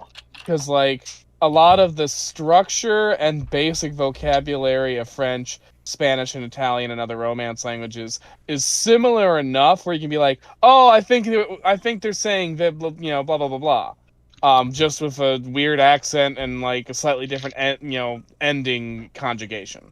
Okay, Mhm. so we'll just go ahead and say that I can kind of understand her and she can kind of understand me now. There we go. Yeah. Yes. Yeah. Yeah. But Yeah, does it's just- anyone speak Sylvan? No. No. Mm, Okay. I'm glad I didn't try that one. The confusion I think is coming from because when I was looking at, they didn't list down the elemental languages. They just have it slotted under primordial. Of course. Oh, That's what led to the confusion. yeah. Ioane is looking at all this talking in different languages. He just like. So my head's starting to hurt. Yeah, because Apologies, friend. It's hurt. I just want you to know that Carano is like 2 seconds away from pinching you to give you a good idea. Finally, we can communicate. Like directly communicate. Mostly. Finally. Lord. I can imagine that was frustrating. Yes! Extremely! Ah! All these new things gonna- that I can only, like, half understand. So, it happening now is kind of my fault because I completely. When everyone got to the village, I forgot that there would be both Karkanos and Water Genasi there, and maybe even other Tritons. It's just I completely forgot to think of that during the. No, it's That's fine. It's awesome. made this. It's made I think this it's way even funnier if there were actually lots of people who spoke Aquan. They just were never around at the right time. She just kept speaking deep speech, hoping someone would recognize it. Yeah. This horrible gurgling noise. Can you understand this? No. Gurgling noises of hell. Do you understand? Okay. Well, So, I Okay, suppose we should go okay. back to the village now that we've had all of this sorted out. Village. Go village. and he goes, "Oh, right. Did you come here? Did you know she was here?" We What? actually were asked to check on you. Oh, wait. What day is it? And he kind of like goes over to one of the tables, moves stuff around, and pulls out this like clock piece, and he goes, "Oh yeah, I guess it has been a few weeks since I went back to the village. Yeah, sometimes I get a little absent-minded, but I have a good reason. Had a breakthrough, and if I get this thing working again, it will be such a boon for the village." What thing? And he goes, "Oh, and he pulls up like schematics, and it goes, I found a Ruby Empire Machina, a cargo turtle." And he like stepping out towards the back, towards where, actually it'd be close, probably like closer to here. He goes and kind of hidden in the brush and stuff. He kind of moves them out. There is a mechanized turtle. Oh my god! It shows that it has flippers, but it actually has legs. It's just very hard to find a robot tortoise art. I love it. And he goes, Ryan goes up to it. Like, wait, hold on. I need to make sure this is the right size. Okay. Oh, yeah, it is. Alright. It's technically a large sized. Ryan goes up to it and just like flops herself against it. Turtle! He goes, yeah, it's all it needs is, proper power source, but I've got the mechanisms working, I got things cleaned up, and he starts going, so I won't even like require a history check or anything or a con unless someone wants to try it. But he starts saying, it was like, oh yeah, the originally a gnomish design. Okay, Equations. Yeah. Equations in You front of her face. you would not know. You would definitely not know this. No. He goes saying that, originally designed by the gnomish slaves of the Ruby Empire, they were created as, cargo haulers. They would pull, carts and stuff on land. Some of them could swim. Some could actually hover above the water. And he kind of scoffs. He goes, clearly they were trying to copy, Maristian technology, but it wasn't never as stable as, what Meridonia can put out. And, talking about the big Magitech faction of the setting. And he goes, I got this thing, pretty much working. It just needs, power source. I think I've got that figured out. But hopefully, once I get this working, I can trot it over to the village and they can use it, do what they need. Blinks. What are mechanisms? Oh.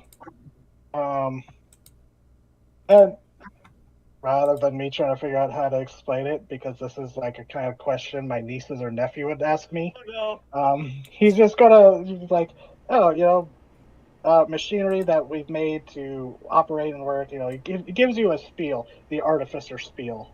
Okay, yeah. This story just bab like a long spiel and going back and forth. Yeah, and he goes, like he kind of like looks back and he goes, "It's kind of a jumble of whatever washes ashore here, or whatever I've been able to find in the various ruins and polish up. But I mean, I've been working on this thing almost as long as I've been here." And he kind of frowns and he goes, "Don't want to think about how long that's been, but I'm saying that because I can't remember how long Anchor said they've been here." Fair. Do you need to get it back to the village? Oh, no, not yet. Right now, that'd be us, trying to shove it. Oh, wait. Did we lose? Easy. No. Yeah, Great. Okay, it looks like. Hey. Agree. No. Uh, Oh, There he is. hello. there it is. Hello? Internet had a fit. I apologize. It's good. Oh, no worries. How heavy is this turtle? Oh, it's, you asked me something that deals with numbers. It's, fucking heavy. Below 500 pounds. Oh, no. No, this is like a vehicle. It is a metric. Like, this is straight up a vehicle. Damn it.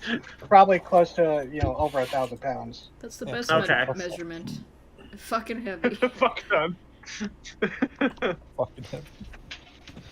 Yeah, it's like he's saying, he's like, yeah, this isn't moving unless it's moving itself. I basically had to build this thing up piece by piece over here myself over the time. And blinks and looks Or like whenever Anchor helped confused. me. Like, And he goes, he pauses and he goes, well, or whenever I convinced Anchor to help me move the heavier pieces.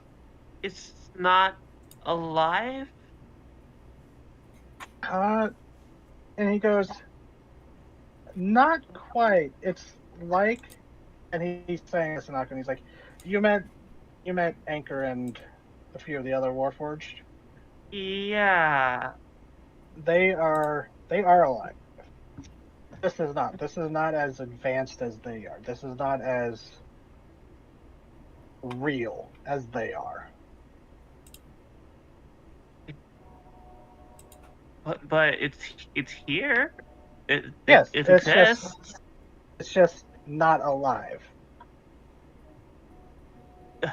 it looks It'll like work. the concept. It looks like the concept is like. Yeah, God. he realized it might be. He's like, getting a little bit of metaphysical here, and he goes, he looks back in comment. He's like, how do I explain the difference between a regular construct and a living construct? It's got no brains, no soul. It is more like an animal. And he kind of goes, because this is literally a debate that's been raging for centuries in Maricea. Yeah. Like I said, no brains, no soul.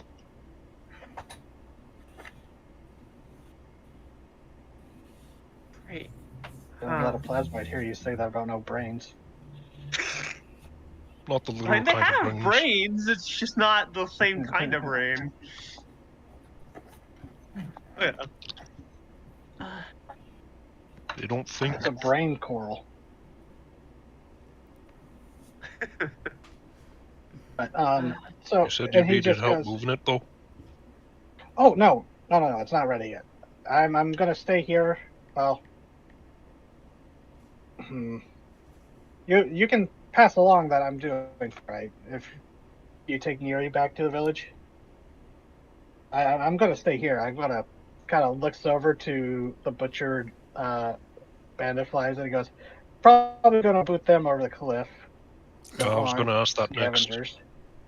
Oh yeah, if you want to go, feel free.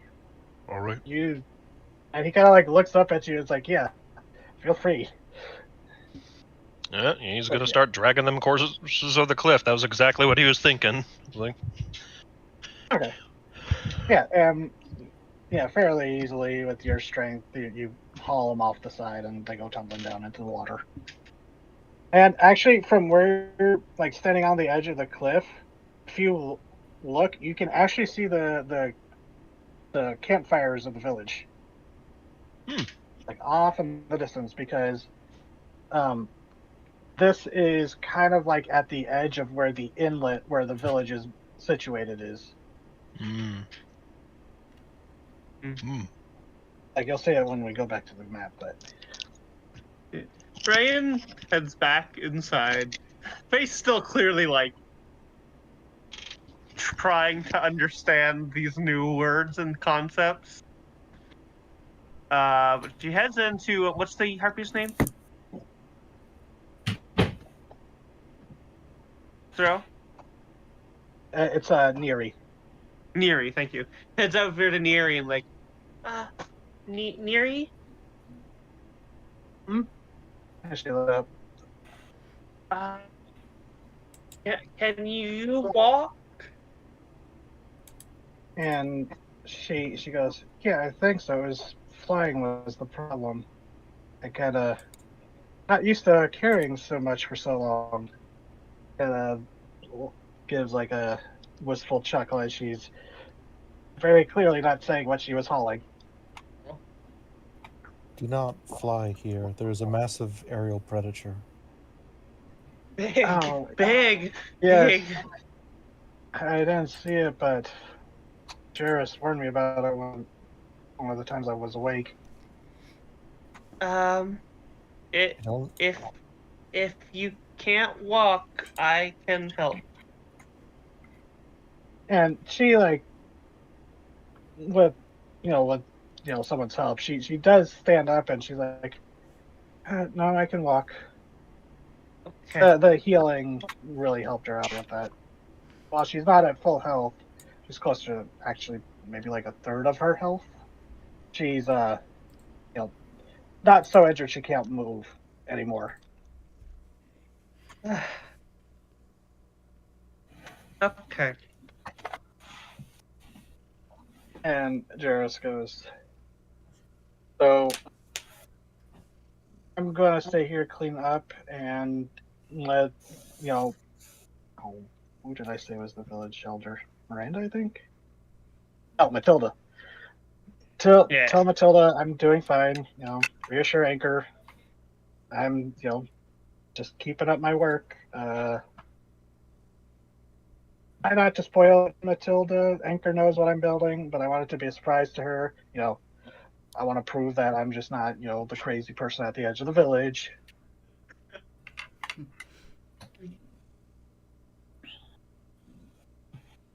But, and he kind of looks at the group and he goes, I don't want to make assumptions, but I'm assuming that, I guess that is making assumptions. And it stares off for a moment. He goes, I'm just going to say, if any of you are ever out in the jungle and you do happen up across any Ruby Empire ruins, because you look more capable of getting to them than I am, look for anything with a core of Aurum. That is what I need. A core of Aurum. I'll keep an eye out. If anyone wants to do an Arcana or Nature or potentially History check. Oh God, I am going to try. Oh, man. Each one gets a slightly different answer. Or That's terrible. I have none of those. I'll try Arcana. Hey. Okay. Corona, from that, Aurum does ring a bell. You've never had to work with it yourself, but Aurum is a very rare type of ore. It looks like gold, but it is a metal that is very magically resonant, where it is probably one of the best materials for enchanting. It is used a lot in, as he said, power sources for automata, and it's kind of like the magic, like one of the number one Magitech fuel sources that fairly rare, but is potent stuff. Okay. And he goes, if you find if you don't know if it's Aurum or not, it looks like gold. Sometimes it can be, it'll be processed in various ways. But if you find a machina that's in ruins, or if you actually find one that's like disabled, or watch out if there's any actually still working. Some of them, watch out. Just rip out the core and bring it to me, and I could probably scavenge what I need from them. All right. So you now have side quest, gathering machina bits. So as you try the island, if you find bits of machinery, Jarrus would very much appreciate if you brought him such pieces. Nice. Side quest for Aurum bits. And he goes, and I don't want to brag a bit or anything. Actually, you know what? You did kind of save us.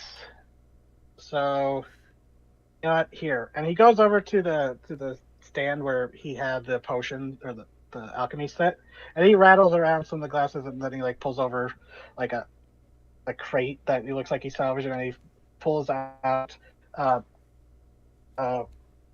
3 vials, and he goes, here, I've made some of these while I was here. Most of what I can spare. I need a few for myself just in case I'm out here all alone. And he hands you 2 normal healing potions and a greater. Ooh. You can grate those potions up and put them on sandwiches. So, Wait, have I in that rewarded case- y'all with potions before? No. No. Okay. Oh wait, no, Two- never mind. Two standard healing potions and a greater healing potion? Yep, 2 standards and a greater. So in that case, do you want these? He holds out one of the acid vials. And he's like takes it and he swirls it around. He goes, I mean, I'll take 1 or 2 of them if you're not gonna use it. Well, I don't really need it. Acid's always good. And he goes, well, all right, here. And he tosses you another regular. This one for you. Thanks. So he'll take. He'll I gladly figured take it might those just be acids. useful because you're outside, you're all alone. Oh yes, I mean, every would-be alchemist needs a few good acids laying around. Plus, it's your glass vials, so they belong to you anyways. And he goes, I mean, most of these I found on the store. But and he goes, he like looking at it. He goes, "Oh, this will be great for stripping off the rest of some of the pieces." Excellent. Yeah, that's what I was. I've heard some people use acid for constructive purposes. And if something tries coming out of the jungle at me, I can always just throw it at him. Yeah. So- Ryan whispers to herself, "Can you drink it?" No. She whispered it to You can herself. drink anything.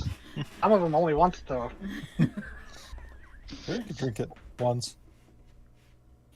It'll be an experience you never forget. As long as you Won't have live. long to forget it. Mm-hmm. So, Neri says, she's like, she's up on her feet, gets seems to be feeling better, and she goes, well, I'm ready to go if you are. Yeah. Wait, I think, Joanna, you were the only one who got hit, right? Correct. Everything else, you intercepted everything or chased it away. So, yeah, I was going to say, if you needed a short rest, people can do there, but I think you were the only one hit, so. Mm-hmm. And I don't think. But I know we need to use date. We should travel when there's still daylight. And Yeah. I have second wind. It's I'll just say it's noonish. I need to keep better track of times, but yeah, you still have plenty of time to get back to the village at least. Yeah, we should do that because I did use this A spell slot, but I have another one. And, if we need to, we can rest at the village.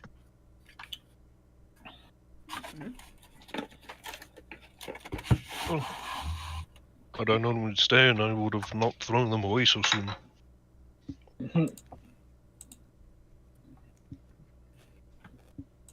But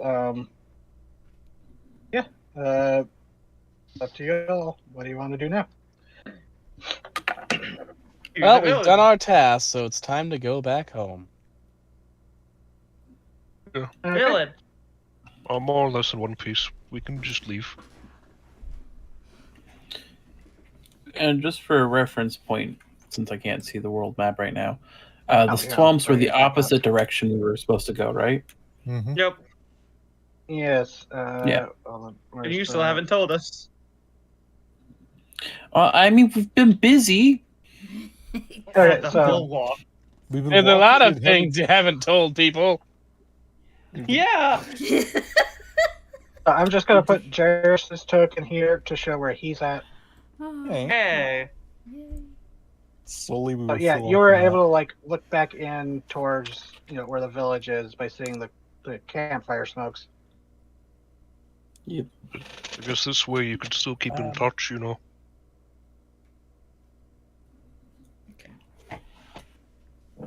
There was as they're traveling, Amon, assuming he's back in the front, will look to Ione and be like, "There was a request if we wish for something else to do." Oh. I talked to a few Dragonborn.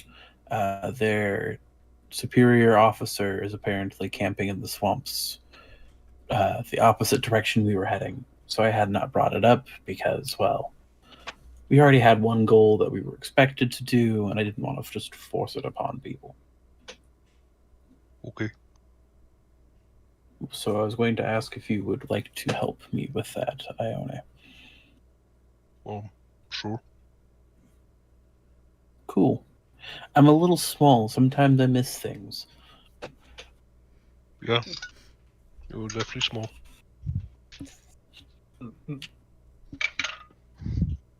To be fair, being small meant it missed seeing you, that one banded fly. There are advantages and disadvantages to having an overall average height of 3.5 feet. I am a hobbit.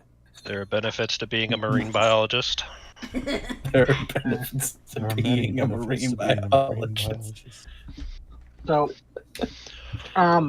since you found the forest or the path before, I will say you actually make better time, and I won't require a survival check because, since you're able to get there fairly without issue, and you did find that path. So, yeah, you're able in probably 2.5 hours return back to the village.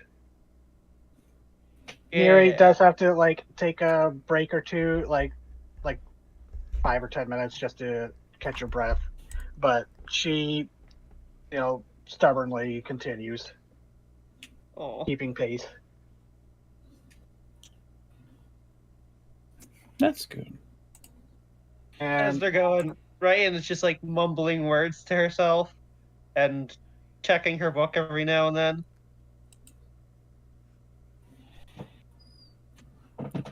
With the path fairly secure, Amon's just gonna start going back person to person, just being like, "Hey, I had a request. You are welcome to join me if you wish to, but you are not required."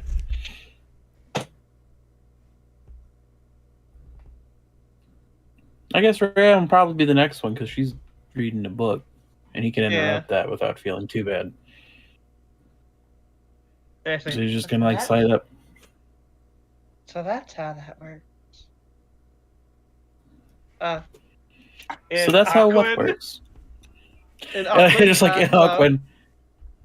Hello. I was wondering.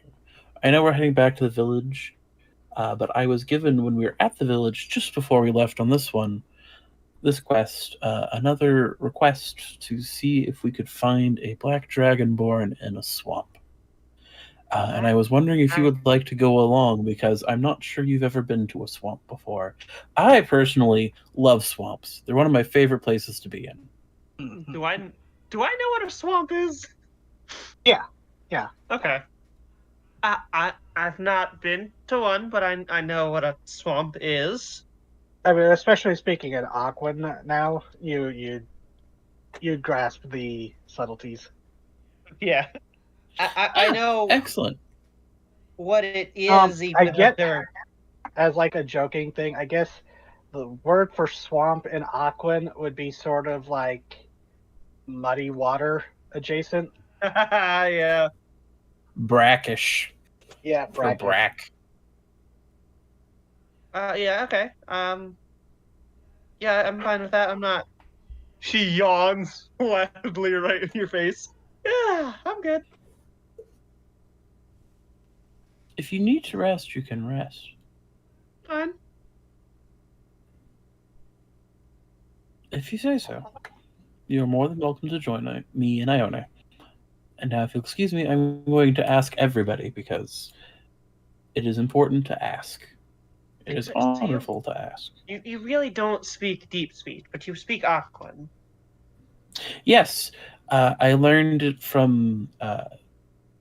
So I know you, out of character. I know you said dolphins don't have sentience.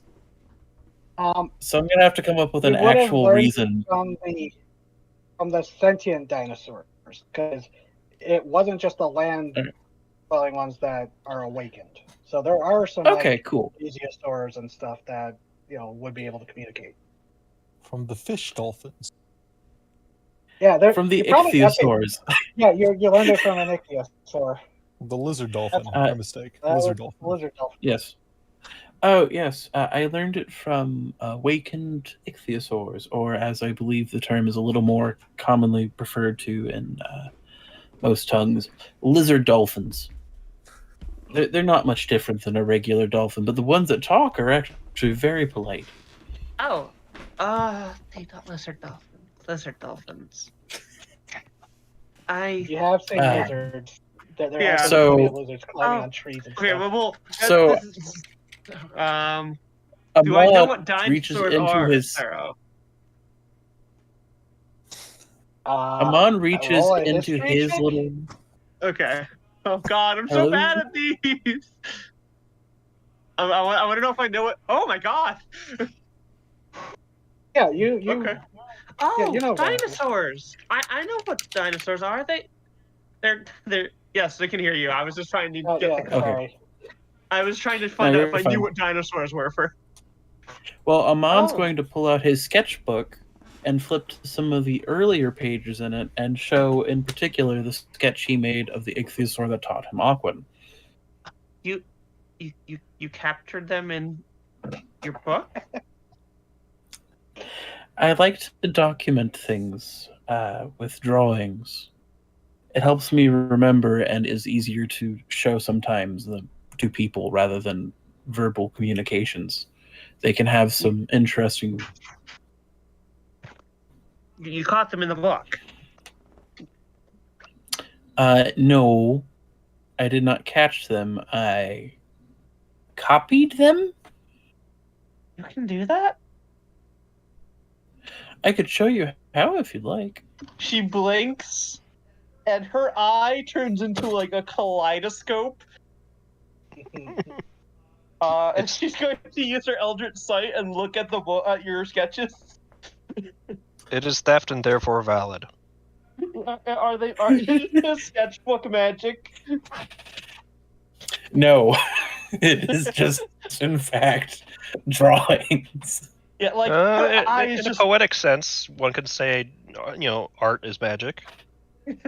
Yes, but in a literal sense, her eye is like a fucking kaleidoscope of colors that some you've never seen, and she just like looks over the book, blinks, and it's gone. I don't understand. There's nothing that these are. This is a book. Yes. You wrote them into the book? I drew them. I used what my eye captured, he says, pointing a claw to his eye beneath the helmet. I used my eye to observe, and then my hand to translate what I saw onto the page. I know it's no magic, but... Whoa. It is relaxing. It's called. What's it called? Drawing. Oh, drawing. I've never heard of that. So you. She looks legitimately like in awe of the concept of drawing. You.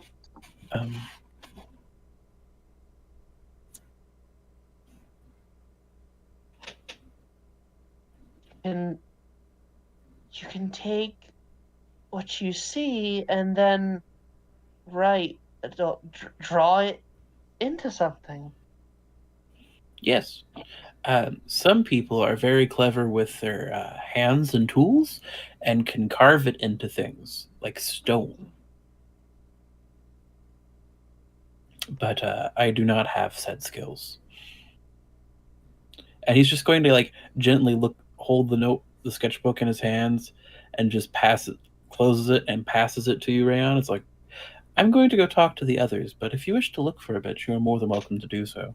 I have no real secrets to hide. Okay. She starts flipping through pages. And then Amon moseys his way down the list. Who's next? Rain was probably standing close to Ryoko or Corona. Oh yes, recruit the ninja. Recruit the ninja. Recruit the ninja, samurai. It's actually Rayan's actually put a little bit of distance between her and Courage. That's fair. So we're gonna go to Rayon next because You mean Ryoko. I was looking at TT's name and I'm like, yes, the ninja. Hey, there's not two of me right now. That comes No, later. it's fine. No worries. Foolish samurai! Amon makes his way back to Recruit Ryoko. the thick ninja! And just kind of quietly walks alongside for a second and looks at you for a little bit with those weird, large, reptilian yet bird-like eyes. Mm-hmm. And goes, so I've tried not to address the obvious, and as far as I care, which I don't, it's fine. Would you like to go rescue a samurai? Ryoko pulls out a pipe, lights it up. 50 gold.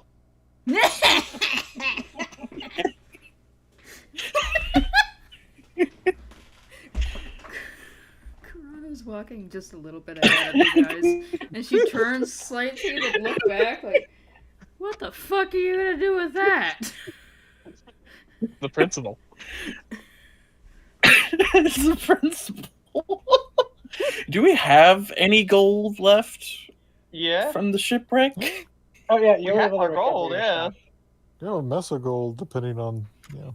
I have a lot of gold. All right, I Depending on if you didn't spent it spend on anything. stuff beforehand. Oh my god. I didn't really spend it on anything. I just kept my starting gear.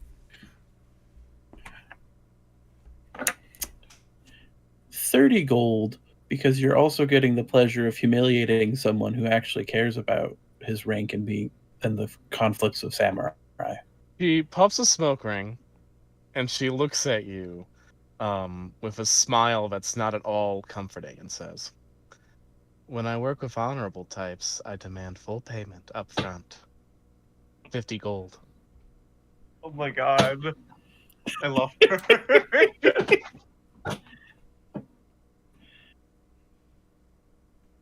She pauses for a minute and then shrugs like non-committally. It's like, okay, I can respect that. Gotta make a living. Though I'm almost 100% sure gold's not valued in the village. So here. She looks at you and she smiles and says, it's the principle of the thing. And she holds out her hand. Transaction of 50 gold occurs from a surprisingly in-depth pouch that Amon's had.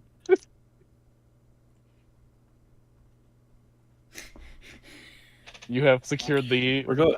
assistance of the ninja. There's a black dragonborn samurai in the swamps, allegedly. He's gone a little bit off the wall. I've got Ione and Rayon so far. And now you. Are It we was a request that rescuing I him? sought. If he's in danger, potentially. I So we're mean, we've seen a polar bear and giant bugs on this island, and there's a crazy samurai running around in the swamps. So probably.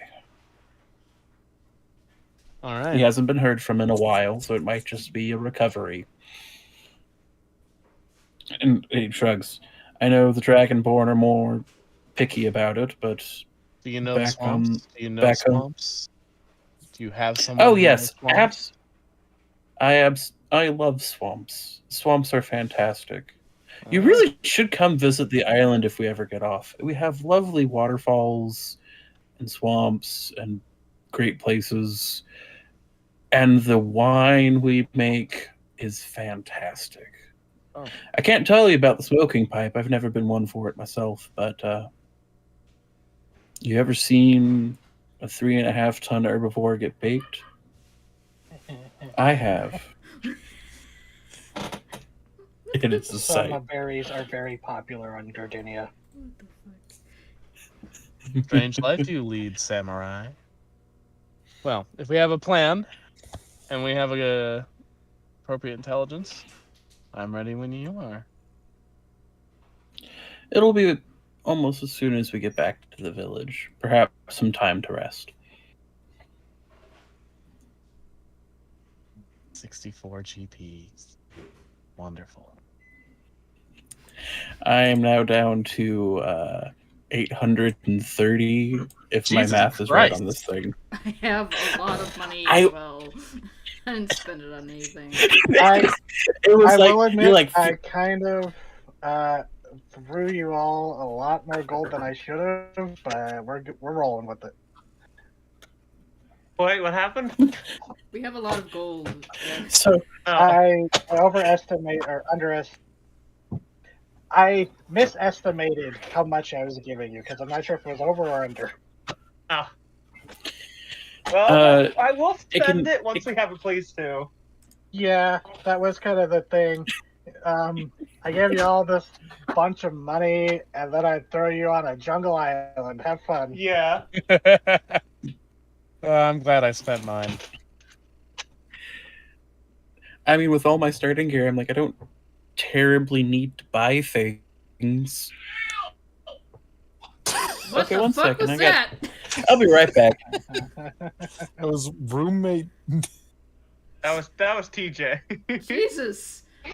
It sounded like a cat. That's what I was thinking. I was like, was that from me? Yeah, I thought that was itty bitty yelling. Whoa. It wasn't Taz. He's much higher pitched. But usually one follows another. Like, holy fuck, what the fuck was that? Whose cat was that? Right. Did Amon finish talking to Ryoko? We don't know. Gray has gone to To it. Ryoko, Inspect yes, I the think he was roommate gonna who- go. Sorry. I think he was going to continue on down the line. I think he's done with Okay. Ryoko. So until Greg gets back.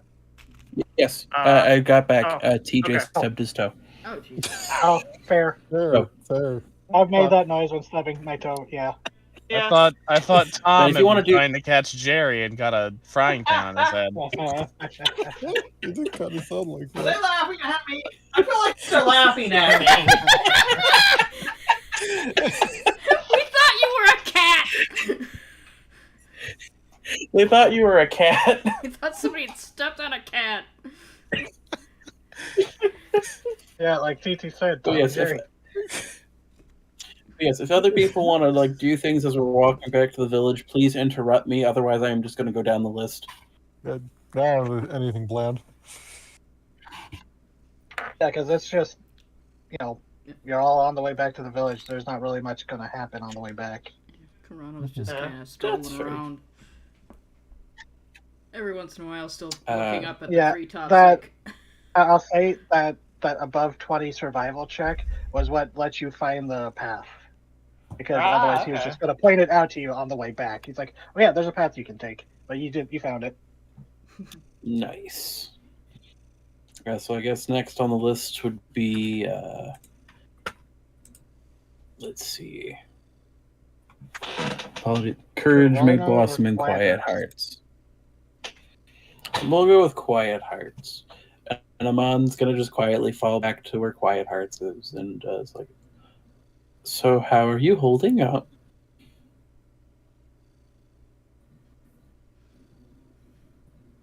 Raven? Raven? Raven? Did you mute yourself? So Yeah, sorry, somebody was talking to me. What's up? hours. Amon has fallen back to you and is like, so Isn't the how are bird you holding up? Isn't the bird between us and... Would you like me to make the bird between you for a little bit? I was ahead of. Yeah, because Ryan was a bit Yeah. away from Courage, so Quiet Hearts That's true. takes up the Corona would rear, be because closer. remember, we're sandwiching people with metal. Hopefully We are. lets people die. So then it would be Carano. My apologies, I had the order mixed up. problem. So we go to Carano. Bird like head bob to bird like head bob. Yep. We just kind of bob at each other for a second. Yes? I have a bit of a request if you so choose. When we were back at the village just before we left, I was approached by two Dragonborn. Apparently, there is another samurai on the island in the swamps that were the opposite direction that we were heading into. And their captain of sorts has not reappeared for a while. I am recruiting anyone who is willing to go help me look.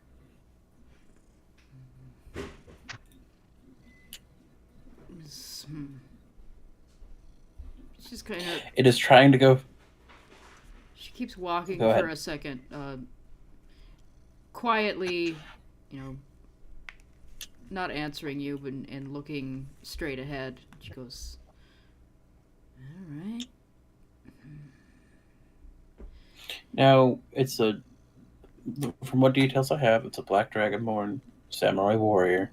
He's gone off on his own to either hunt or prepare or some sort of penal suffering for the shame and humiliation of having his ship sunk, which seems to be circumstances outside of honor. So he's gone into the swamp by himself. Yes. Apparently, this is not the first time he has gone into the swamps by himself. And he's done it not to help anybody at the village, but to soothe his own ego.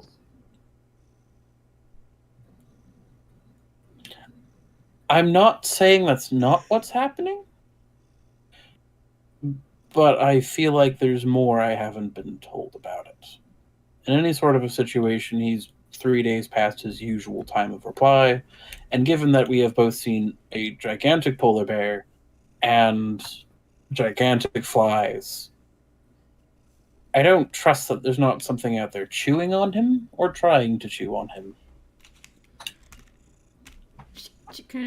She turns and looks down at you and says, "I'll go with you to help him. If that is exactly what has happened and he's gone into this swamp to soothe his own ego instead of helping the people at the village, I reserve the right to kick him in the ass." Oh, no, that's perfectly fine. If that's the situation, he has displayed a lack of honor and commitment to his new home. I believe he was doing some scouting of some sort. I will request further clarification when we return to the village, just to be sure, get some more information before we head out. Yes, I will come with you. It sounds like he probably needs help.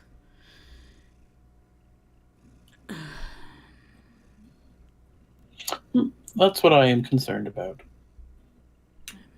The swamp hermit. Count me in. Excellent. And he kind of like does the little bird bobbing thing, and then backpedals to the one in the back. And he goes, "Quiet Hearts, how are you holding up?" I believe I am fine. Just was wanting to check in. Is that we're why a you're little... moving down the line? A little bit. Checking in on everyone for the most part. Quick, so like, for the most... When he says the most part, does a quick glance to Ryoko in the middle. But I have a bit of a request. And I've been moving down the line because this is a good solid pace, and it's not like we're going to get ambushed by a polar bear. Easily. There was a request just before we left the village. I was approached by a few Dragonborn from the Empire. I think it's the Empire, right? That has the Dragonborns? Sarah? Sorry, what was that? Dragonborns, where were they from? Oh, the Draconic Dynasties. Draconic Dynasties. They're the ones currently. They're not at war currently. There have been previous conflicts, but they are currently in tensions, which is why you had to take the circuitous route, unfortunately, against the Empire, which are the Mercians, which are the ease. They're the Atlantis. The Mercian Empire is the one that maintains the title Empire after the Ruby Empire fell. Gotcha. A few folks from the Draconic Dynasties were concerned about a captain of theirs who wandered off into the swamps. He's not reported in as he usually has, and had requested me if I could take a look into it. Given with the quite stunning success of dealing with those flies, I was wondering to see if you were interested in joining me on this venture. Okay.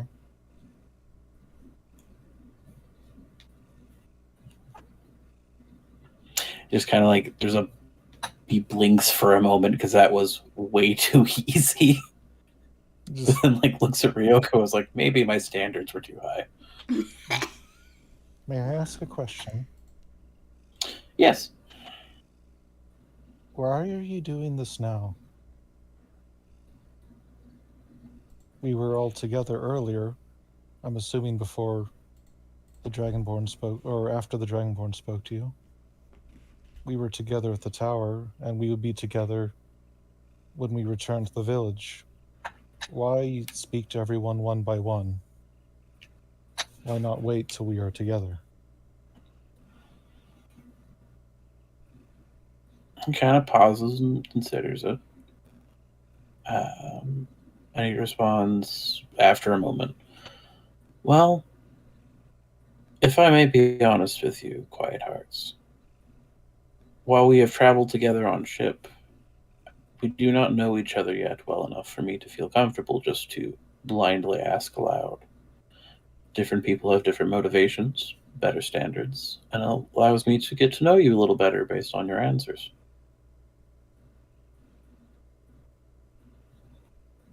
It's just a complete stare, just no comment, no real change, just a stare.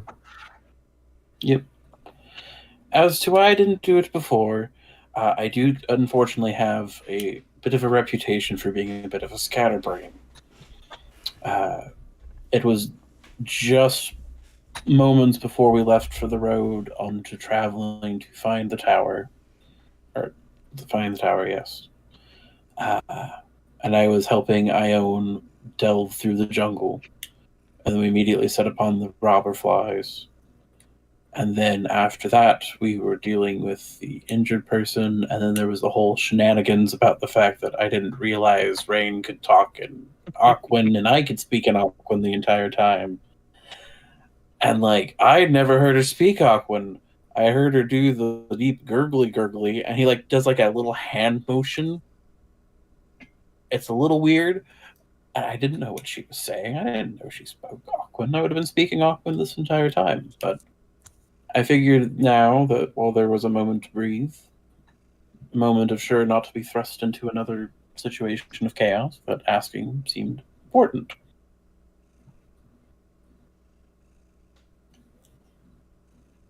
Is that satisfactory? Okay.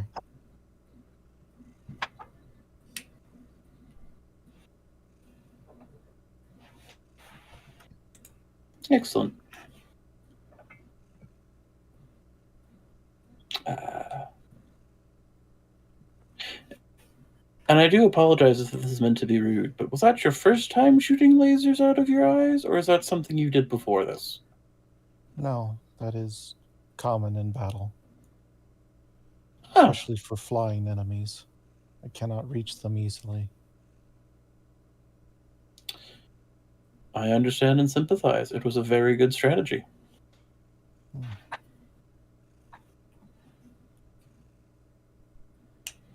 I just wasn't sure if you were hanging out back here because you wanted to hold the rear, or if you were concerned about newly discovered powers.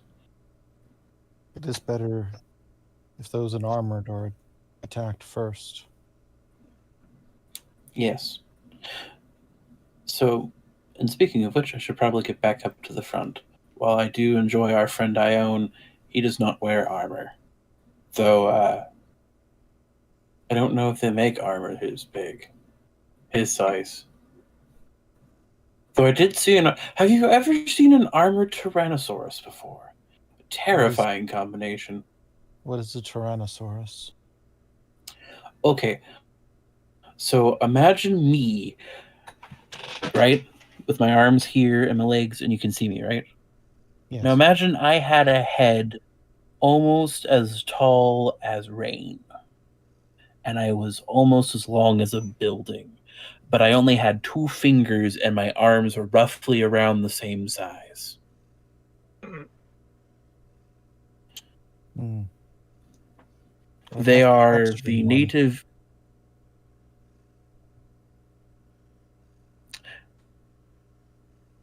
Okay, so this is a Grayson moment. What? They just said after a moment, just like, I would have to hamstring one if I fought. Hamstringing is a good way of dealing with them. For the most part, they are the native apex predators of the ecosystem, with teeth as large as knives.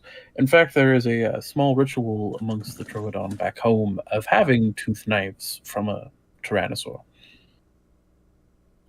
The non-sentient kind. There are awakened ones, and they are quite pleasant and polite, and they're the ones we put in armor. I see.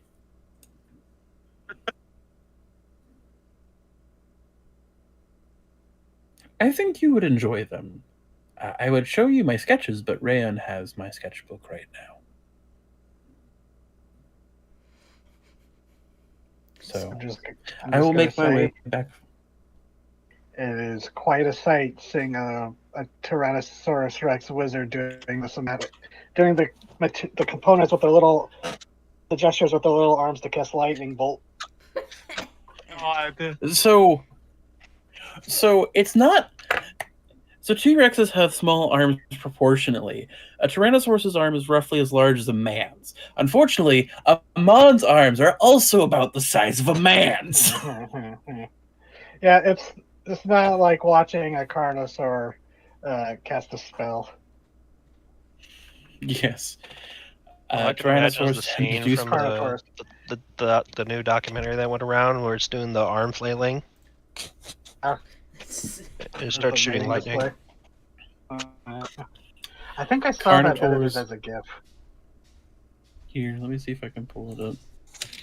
But yeah, I'm just going to go to the front, back to where I was. That was just a silly aside I had to put in.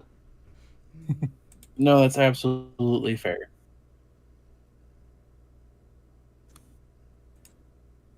tried so hard, and she did not appreciate it. The simp. The simp. Yeah, like just imagine him His tracing like heart. little magical circles in the air. Yes. And Amon will go back towards the front just so that we have an armored cap on each end, and we continue on our way. Okay, I'm going to BRB again real quick. Sorry. Okay. Oh, you're fine. So, there's any other chats folks wanted to have? Neri's kind of. She's been quiet most of the trip. Except for, like, asking about, like, how the captain is and, asking about random crew members. She seemed really relieved to hear that the captain and the first mate made it. Yep.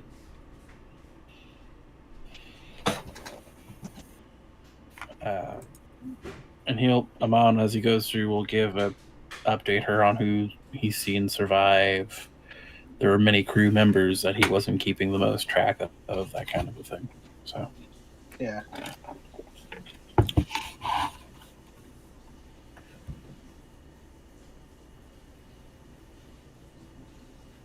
So, oh,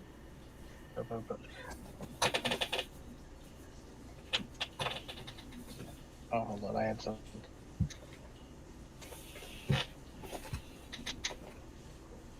Yeah. Okay. So while waiting for Raven, it's returning to the village. There you encounter, you come across first one of the hunters, not Susanna, but one of the other hunters who's checking a trap near the village. As they see you pass by, and they like give a nod on a wave, but walking up to the village. Back. Oh, welcome back. Raven also BRB'd. Okay. But yeah, Neri I was just saying, well, people gone. Neri's been asking about the crew and who survived. Okay. yep. Captain, Ryan first gives- mate. Ryan gives him on his book back when he comes back. Okay. He gets his little sketchbook back. He puts it in the pocket. From inside the pocket, the little satchel he has, there is a very small, angry crab hand. What? Oh, the crab! Oh, the crab. I follow you. Ryan, Crab you- people, crab people. after she gives the book back, she like glances over her shoulder back towards Courage. What are they doing? Raven is BRB'd. Oh, right. Shit. Never mind. Yep. Get to the village. So We yeah, get to the village. yeah, approaching the village. You're welcome back. Neri actually takes off into the air to not too far up, but she flies over the head of the group, and she once she spots the captain, she goes fluttering over there. The captain seems honestly surprised to see her back, and some of the other crew members from the ship come racing over, and there's a little reunion, and you actually see Neri and the captain hug. I'm awing. Yeah.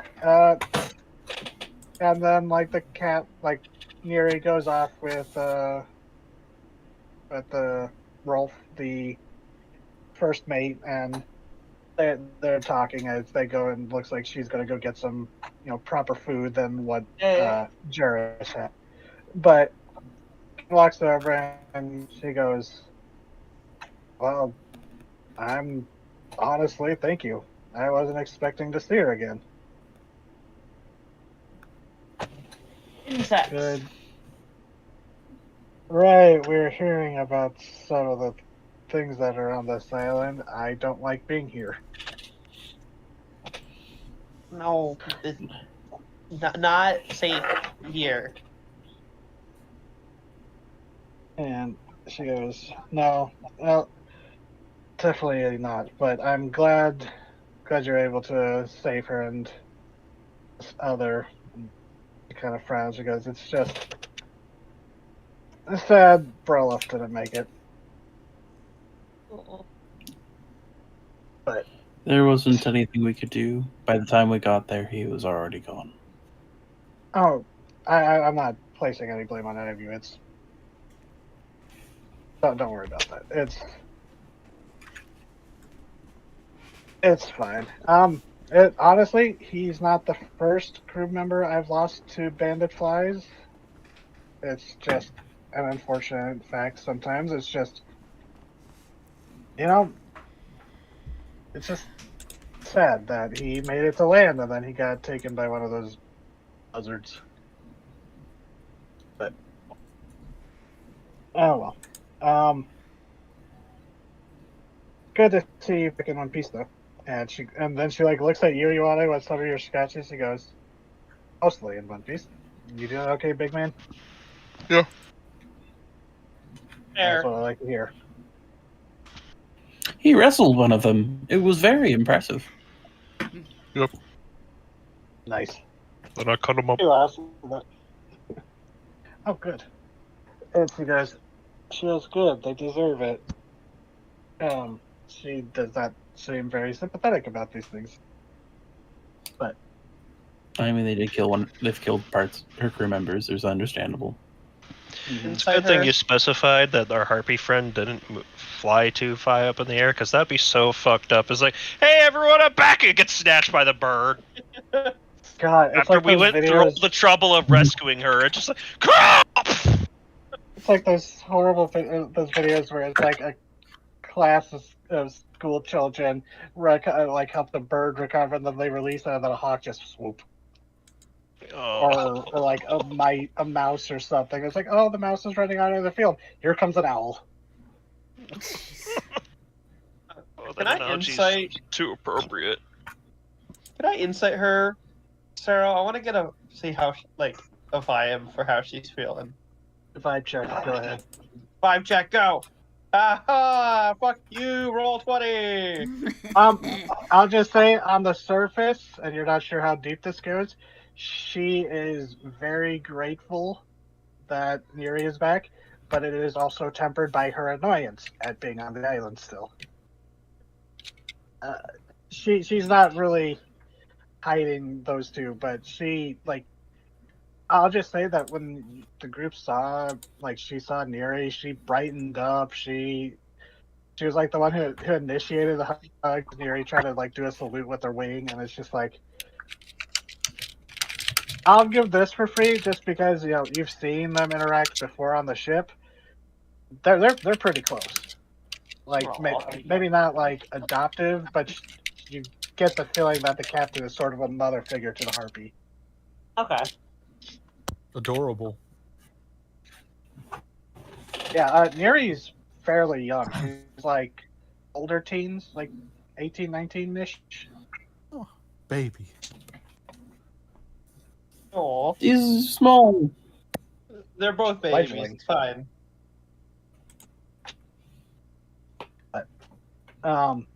As this little commotion of seeing the group arrive, Matilda shows up, coming down from the big tree where I'll move it to the village just for fun. Rain gives her a wave. Swamp! Swamp? You and she looks towards where Jarrus's place is. She's like, thought you were going, and she seems just really confused. She's like, you didn't go to Jarrus? No, we did go to the tower. We're going to the swamp next. Yes. Oh, Next. Okay. Next. And she chuckles. She goes, okay, sorry. So, how is he? How's Jarrus doing? Well, he's not been eaten. Good. That's always a worry. He was attacked, but he's okay. Okay, good. And she glances over at where Neri's getting some proper food, and she goes, "I see you found another survivor. Good, very good." And she goes,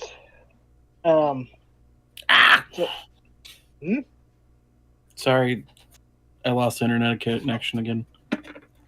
Jeez, I thought you were being attacked. By that cat we mentioned earlier. Tom from Tom and Jerry. Yeah. Yes. So, oh yeah, she's like, "Oh, that's good to know. Hopefully he'll come back when he's ready." But, what's this about the Turtle. Turtle? Turtle mechanism. I thought he She's said he like, didn't want to talk about it. What? I thought he said he didn't want to bring it up with her. Oh, they said he wanted to bring it up because they thought he was being useful. Wanted to keep it a surprise or something. Oh, then yeah, never mind. Anchor knew, but she didn't know. Wait, so did he say that near Ryan? Yeah, you were all in the. Okay, Well, then you I take that followed back. him out. You're probably the closest one when he was talking about the turtle. 'Cause Okay, you're I take that the back one- then. Okay. That's on me. So she's just like, "Swamp? What's this about the swamp?" A couple of the villagers approached me just before we left to go check on the fellow in the tower. There's apparently a captain out in the swamps from an earlier shipwreck from the Draconic dynasties that I am Oh, check yes, Uravir. Uravir, yes.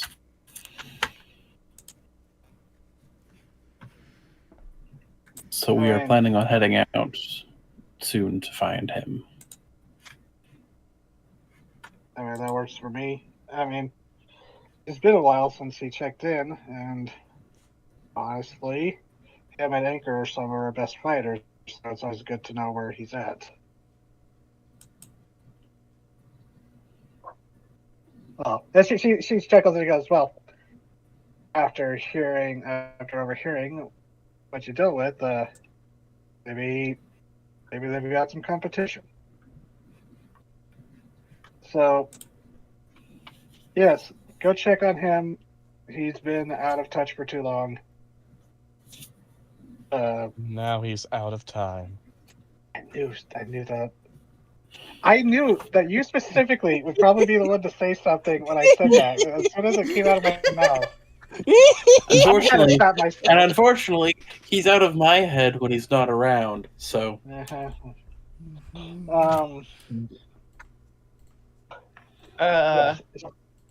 She seems to approve of this plan.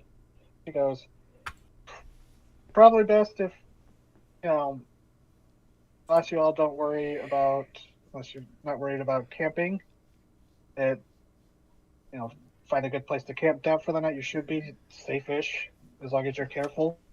But if, she kind of like glances up, she goes, it's still a few more hours until, sunset."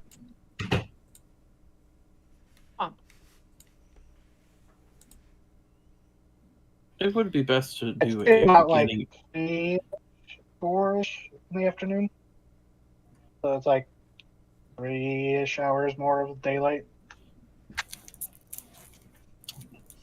Well, that could be potential. We are still new to the island. I would prefer us to rest where we know it is safe, rather than assume a place is safe. That'll keep you alive. She goes, that instinct is what keeps people alive. Mm. What in Aqua? What if he's in danger now, though?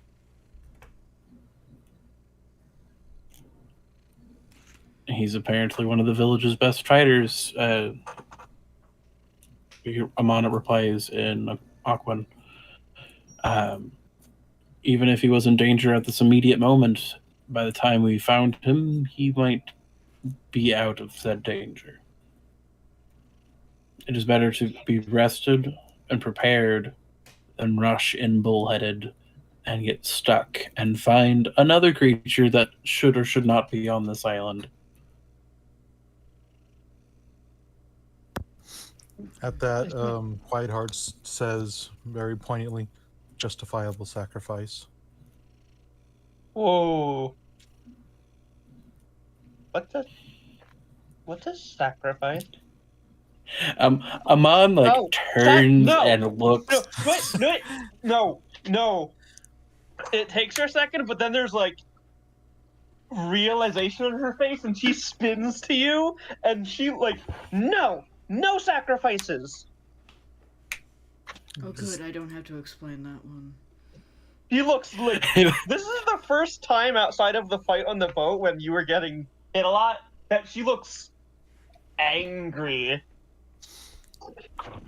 But that just turns there's a flinch, a stare, and a we are not sacrificing anyone. We cannot reach him in time. If he was in danger now, he'd be dead by the time we got there, or then we go now. That is a justifiable sacrifice. No. Ryan, are you willing to sacrifice one of us for a supposed danger for rushing in? Not sacrifice.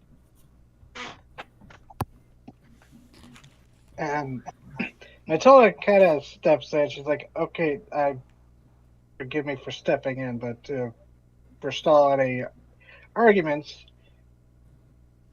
he's probably fine for now. It won't matter if you wait a few hours and leave in the morning, and if you leave now and gain a few hours. If he was in danger by the time you get there, he was going to be in danger by that time." She kind of frantically goes, "I'm sorry, I'm probably not making sense, but it's better not to rush into things. We've lost more than a few people here who, after they washed up, they think they could just rush ahead and figure out everything themselves, and they never came back from the jungle or the reefs." It's like at that they point to say it wouldn't matter if we acted or not. That whether the outcome, that is a justifiable sacrifice. No. Just stares. She turns, she stomps away. Carano is gonna follow you. At this point, we're just gonna say that I can understand that shit. Yeah. It's just hard to get across deep ideas with the weird cross speaking. And she's going to come up beside you when you stop, or if you're not stopping, she's just gonna keep pace with you. What? That isn't what he means when he says sacrifice. What? Rayon, that isn't what he means when he says sacrifice. They mean that if we go out now and we find ourselves in that jungle in the night without knowing what's going on, the typewriter will come after us. Great. I can't hear myself. Great. Your typing is very loud. Sorry. Anti-ASMR mode. Yes. You're good. Sacrifice me. Nope. Means... Rayon. Please. He means... They mean... Excuse me, Raven, I keep doing it. They mean that if we go out now after him and find ourselves out there at night without knowing what's around us, without knowing where we could be going that is safe, without knowing if he's in trouble or not, we would be sacrificing our own selves for something that might not be happening.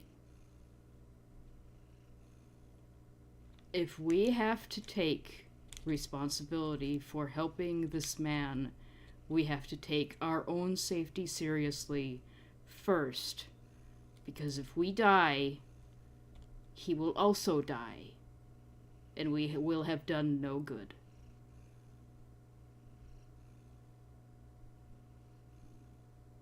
When you explain, her eye like widens it a little bit, and then like she breaks eye contact and like processes. She's going to let you process for a very long silent pause. Yeah. I understand the need to do good. But I also understand that sometimes you have to wait. I don't.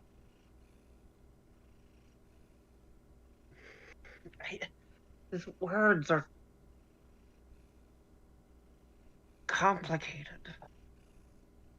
They are. But do you understand what I'm getting at? At least a little. I think so. To do good, we must be able to do it. If we rush out without time, a plan, in the dark where nobody can see, we would just be throwing our lives away. She's gonna reach out and put a clawed hand on your shoulder and pat you and goes, think about it for tonight, and we will go out in the morning when it's safe. Safer, I suppose. We're not actually safe here. And just... Gentle is not trying to be cruel.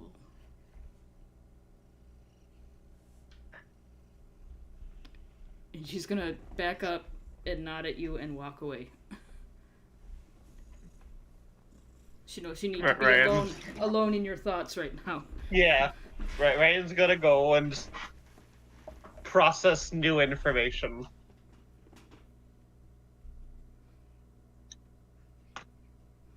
She's gonna walk back to the rest of you with her spear jangling and go, I think I got her to understand.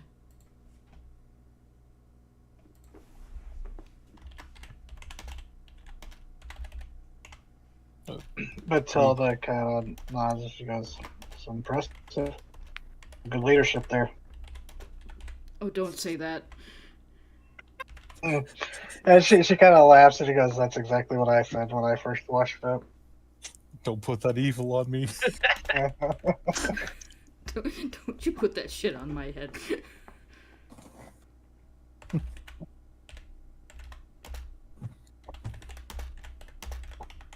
The rest of the afternoon's yours. If you wanted to talk among yourselves, or talk to anyone in the village. Yeah.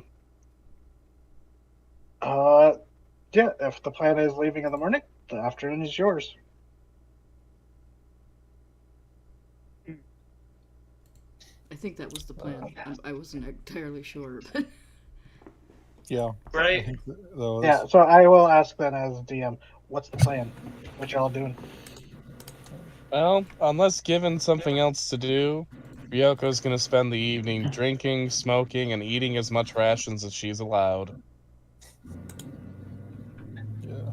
Um, it's not as like lavish of a celebration. Like last time, it was sort of a celebration. It was like, "Oh, you survived! Here, let's celebrate you surviving." Now it's kind of like, okay, well now it's time a little bit for real life, Yeah, she and assumed.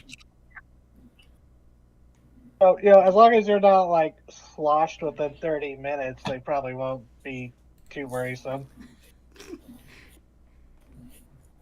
All Rain's depending going on to how well you can spend. handle yourself. Rain spends her free time practicing common. I will say after that altercation, Quiet Hearts has retreated to the, I guess the sleeping shack we were in. And they're back in their fuck. Like I said, they didn't lay down to sleep. They stayed in full armor and basically just shoved up against a corner, and that was it. Mm. And they're kind of like once more shoved up against the corner, like knees close to chest, arms wrapped around knees, head resting on knees. Just obviously the most uncomfortable position imaginable because my spine hurts thinking about it. But yeah, they're just back in that position. It's hard to tell if they're asleep or not, but probably are. Rain would eventually ask where she can sleep. Because she didn't sleep last night. Oh yeah, you'd be exhausted. Yeah, she's had a point of exhaustion this whole time. So yeah, now that you're no longer like hiking and running off of adrenaline, yeah, you'd probably be really tired by this point. Yeah, she after she goes through process and Oh, calms down. especially since you would still be awake from the shipwreck. Uh-huh. Oh yeah, you are really tired. I know I had you roll for exhaustion earlier, but yeah, because she didn't get the exhaustion point when we landed because she could swim and walk on water. Well, swim. And then we got to the village and she stayed up, and now she's like, "Oh, what's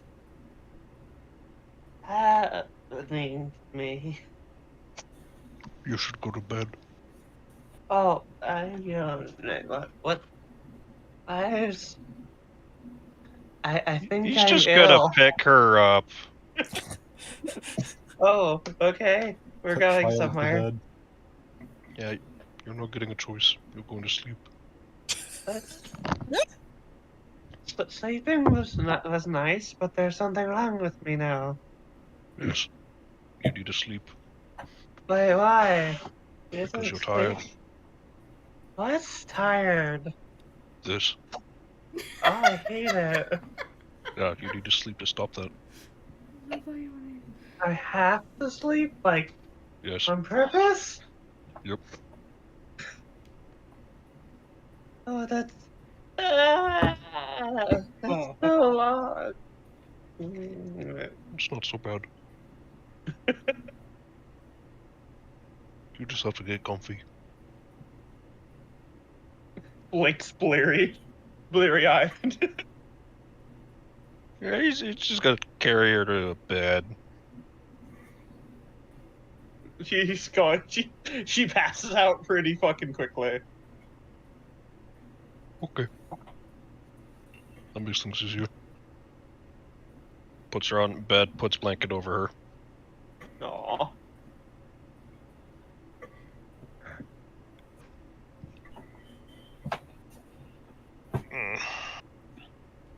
so Ryan, you go to sleep. Yep. Okay. Yeah, you're probably gonna sleep through dinner, honestly. Yeah. Having been someone who's had to stay up like that, you're dead to the world for now. So yeah, I'll just say unless there was anything y'all wanted to touch on. Evening comes, there's some various things you can help out around the village. Like Joanna, I'm sure they wouldn't mind if you helped haul stuff around, or once hunters brought stuff, butchering things, because you're good at that. Yep. But yeah, seems like a fairly uneventful. There's one point some of the hunters do bring someone in, like two of them bring a third as they're like limping. They seem to like really fucked up their legs sliding down a slope, broke their legs, so it's like they're just gonna have to go. And they actually bring them to Marlene, and she helps them set a splint and stuff. Yeah, it's not always that that's gonna actively try and hunt you down. That's a problem. Yeah. I was gonna say it'd be fucking hilarious to accidental show up stuff to that find gets the ya. dude, one of the best fighters in the village, has died of like swamp disease. Malaria. Yeah, died of malaria. Goddamn malaria. Second after swamp ass. So I hope he didn't die of swamp ass. That'd be fucking terrible. swamp tail. Isn't that just dysentery? That's if you drink. God, yeah. It sank in. Yep. God damn it, DZ. I was like, no, dysentery is when you drink contaminated water and then you. Oh, yeah, now I get it.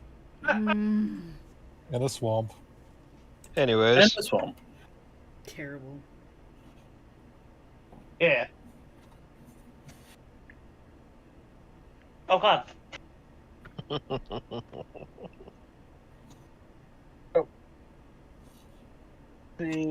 Yeah.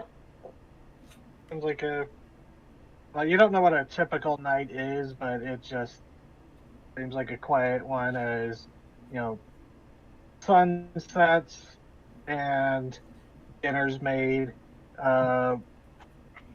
Still pretty good, While it's not a celebration, they don't seem to believe in, a frugal lifestyle when it comes to the food, since they're on a nearly tropical paradise. Yeah, If there wasn't things trying to kill them, then they wouldn't worry at all. Yeah. Honestly, this would be a very idyllic place if it wasn't for, the killer fauna. And the fact that we're trapped. Yeah, that too. So, is there anything y'all wanted to talk about at the dinner? Corona's being very quiet now that she's made that speech and somebody said the leader word at her. Oops. Hell no. Amon would probably spend time talking with the two Dragonborn to find more out about this person we're looking for. Okay. Roll me a persuasion check, just for like, not. You're probably not really pressing them, but just like befriending them over the meal. Wow. I was. I guess you somehow get less information than you already had. I was even debating. It's like I was kind of tempted to give you an advantage because you are the samurai and you were the one that they asked to go check. So yeah, I'll give you that 20. Just it's a pity 20 because I also wanted to talk about today. But yeah. So what we're talking. You learned that while they are now a weaver for the, they do weaving for the village. This Dragonborn, I don't remember if I gave them a name last time. But,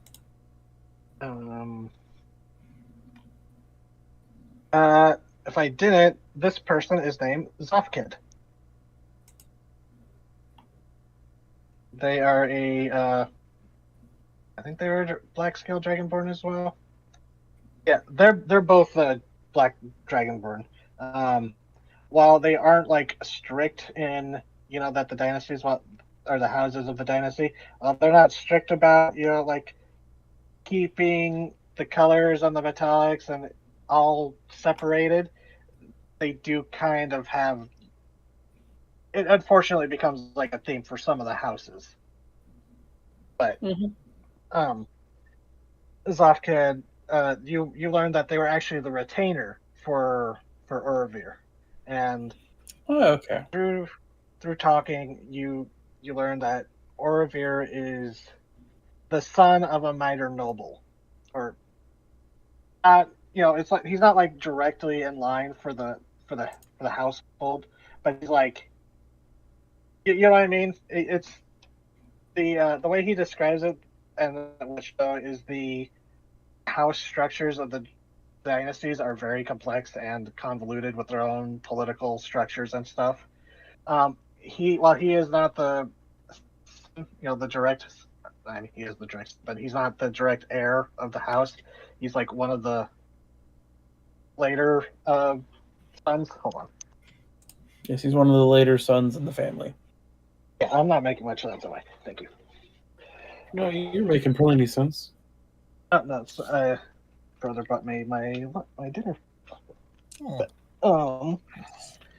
yeah. So you learned that with that soft 20, you learned that this transporting or he was tasked with transporting a valuable artifact, and I think you actually learned that the previous night. And this was supposed to be like one of the ways he would finally prove himself worthy to his parents, as being worthy of more responsibilities and stuff. And it was supposed to be like his breakthrough, and because of this, he took it rather personally, seeing it as a sign of his honor. And Zofkid confesses, he's doing this because he believes that if he was strong enough, he would have been able to stop it in the first place. So if he gets stronger, and stop it from happening again to anyone else. I can understand the feeling for sure, but it is a dangerous one to embrace. And the Dragonborn kind of nods, and he's like, "Yes, it's. I speak no ill of my master, but he's fresh, youthful." Oops. I understand. Young, with a chip on his shoulder to prove to the world, and then that chance denied to him. I will make sure that he is okay. We thank you. I do not presume to speak for him or his household, but I'm sure he would appreciate it. While he may not say it at first, as we said, youthful pride, I'm sure he would come to appreciate assistance. Yes. We leave in the crew and I are leaving in the morning to begin our hunt for him. I felt we were too new for the island to immediately charge out into the night. And this island is full of nothing but surprises. Oh, yes, it is. Much better to go out during the day and not traveling at night. And he's very thankful and, progresses with the, dinner and chatting. He says, he mentions, he's like, I always wanted to go to Gordinia, but never had the chance to. The master talked, about wanting to, but he just making small talk and stuff. Yeah, and my mom will regale with him a few of the tales of the towns and the people he met there, both of the samurai clans that have visited and those of the home, and you play small talk. Yeah. So, is there anything else folks wanted to do? Not me. Nope. I know I'm asking that a lot. Corona's just gonna settle in somewhere and go to sleep. It's alright, you still haven't beat the offbeat melody record of me asking that question. Mm-hmm. Well, to be fair, Melody Crew, while no longer literal, is like herding a bunch of cats sometimes.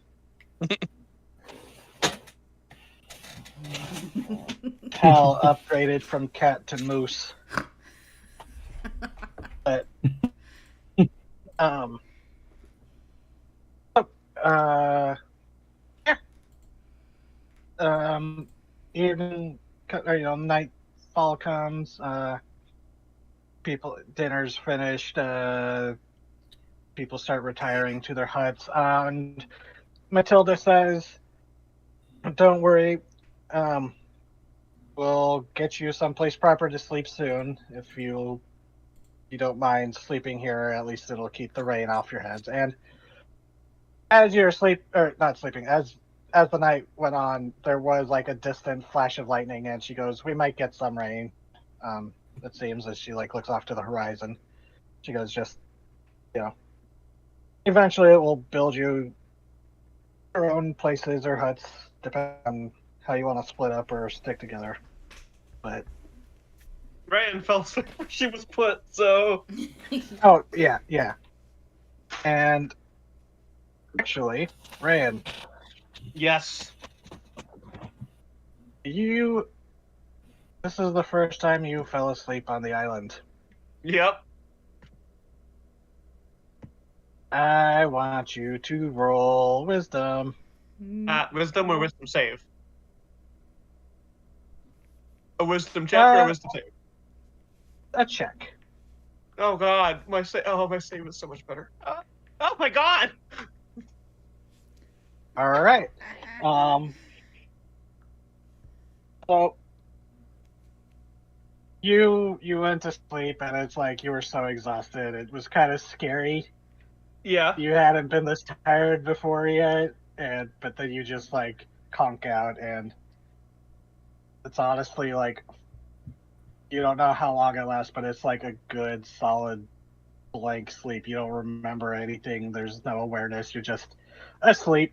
And I guess maybe that is, in hindsight, when you wake up, that might be kind of more terrifying. Yeah. Since not having awareness. Lack of consciousness is not something she's ever experienced. Yeah.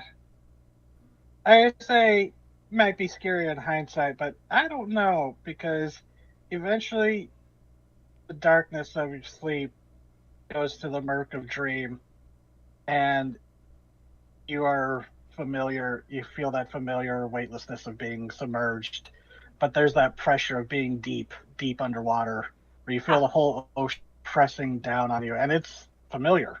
It feels like home to you. It's like a comforting blanket. The most intense weighted blanket. She sighs contentedly.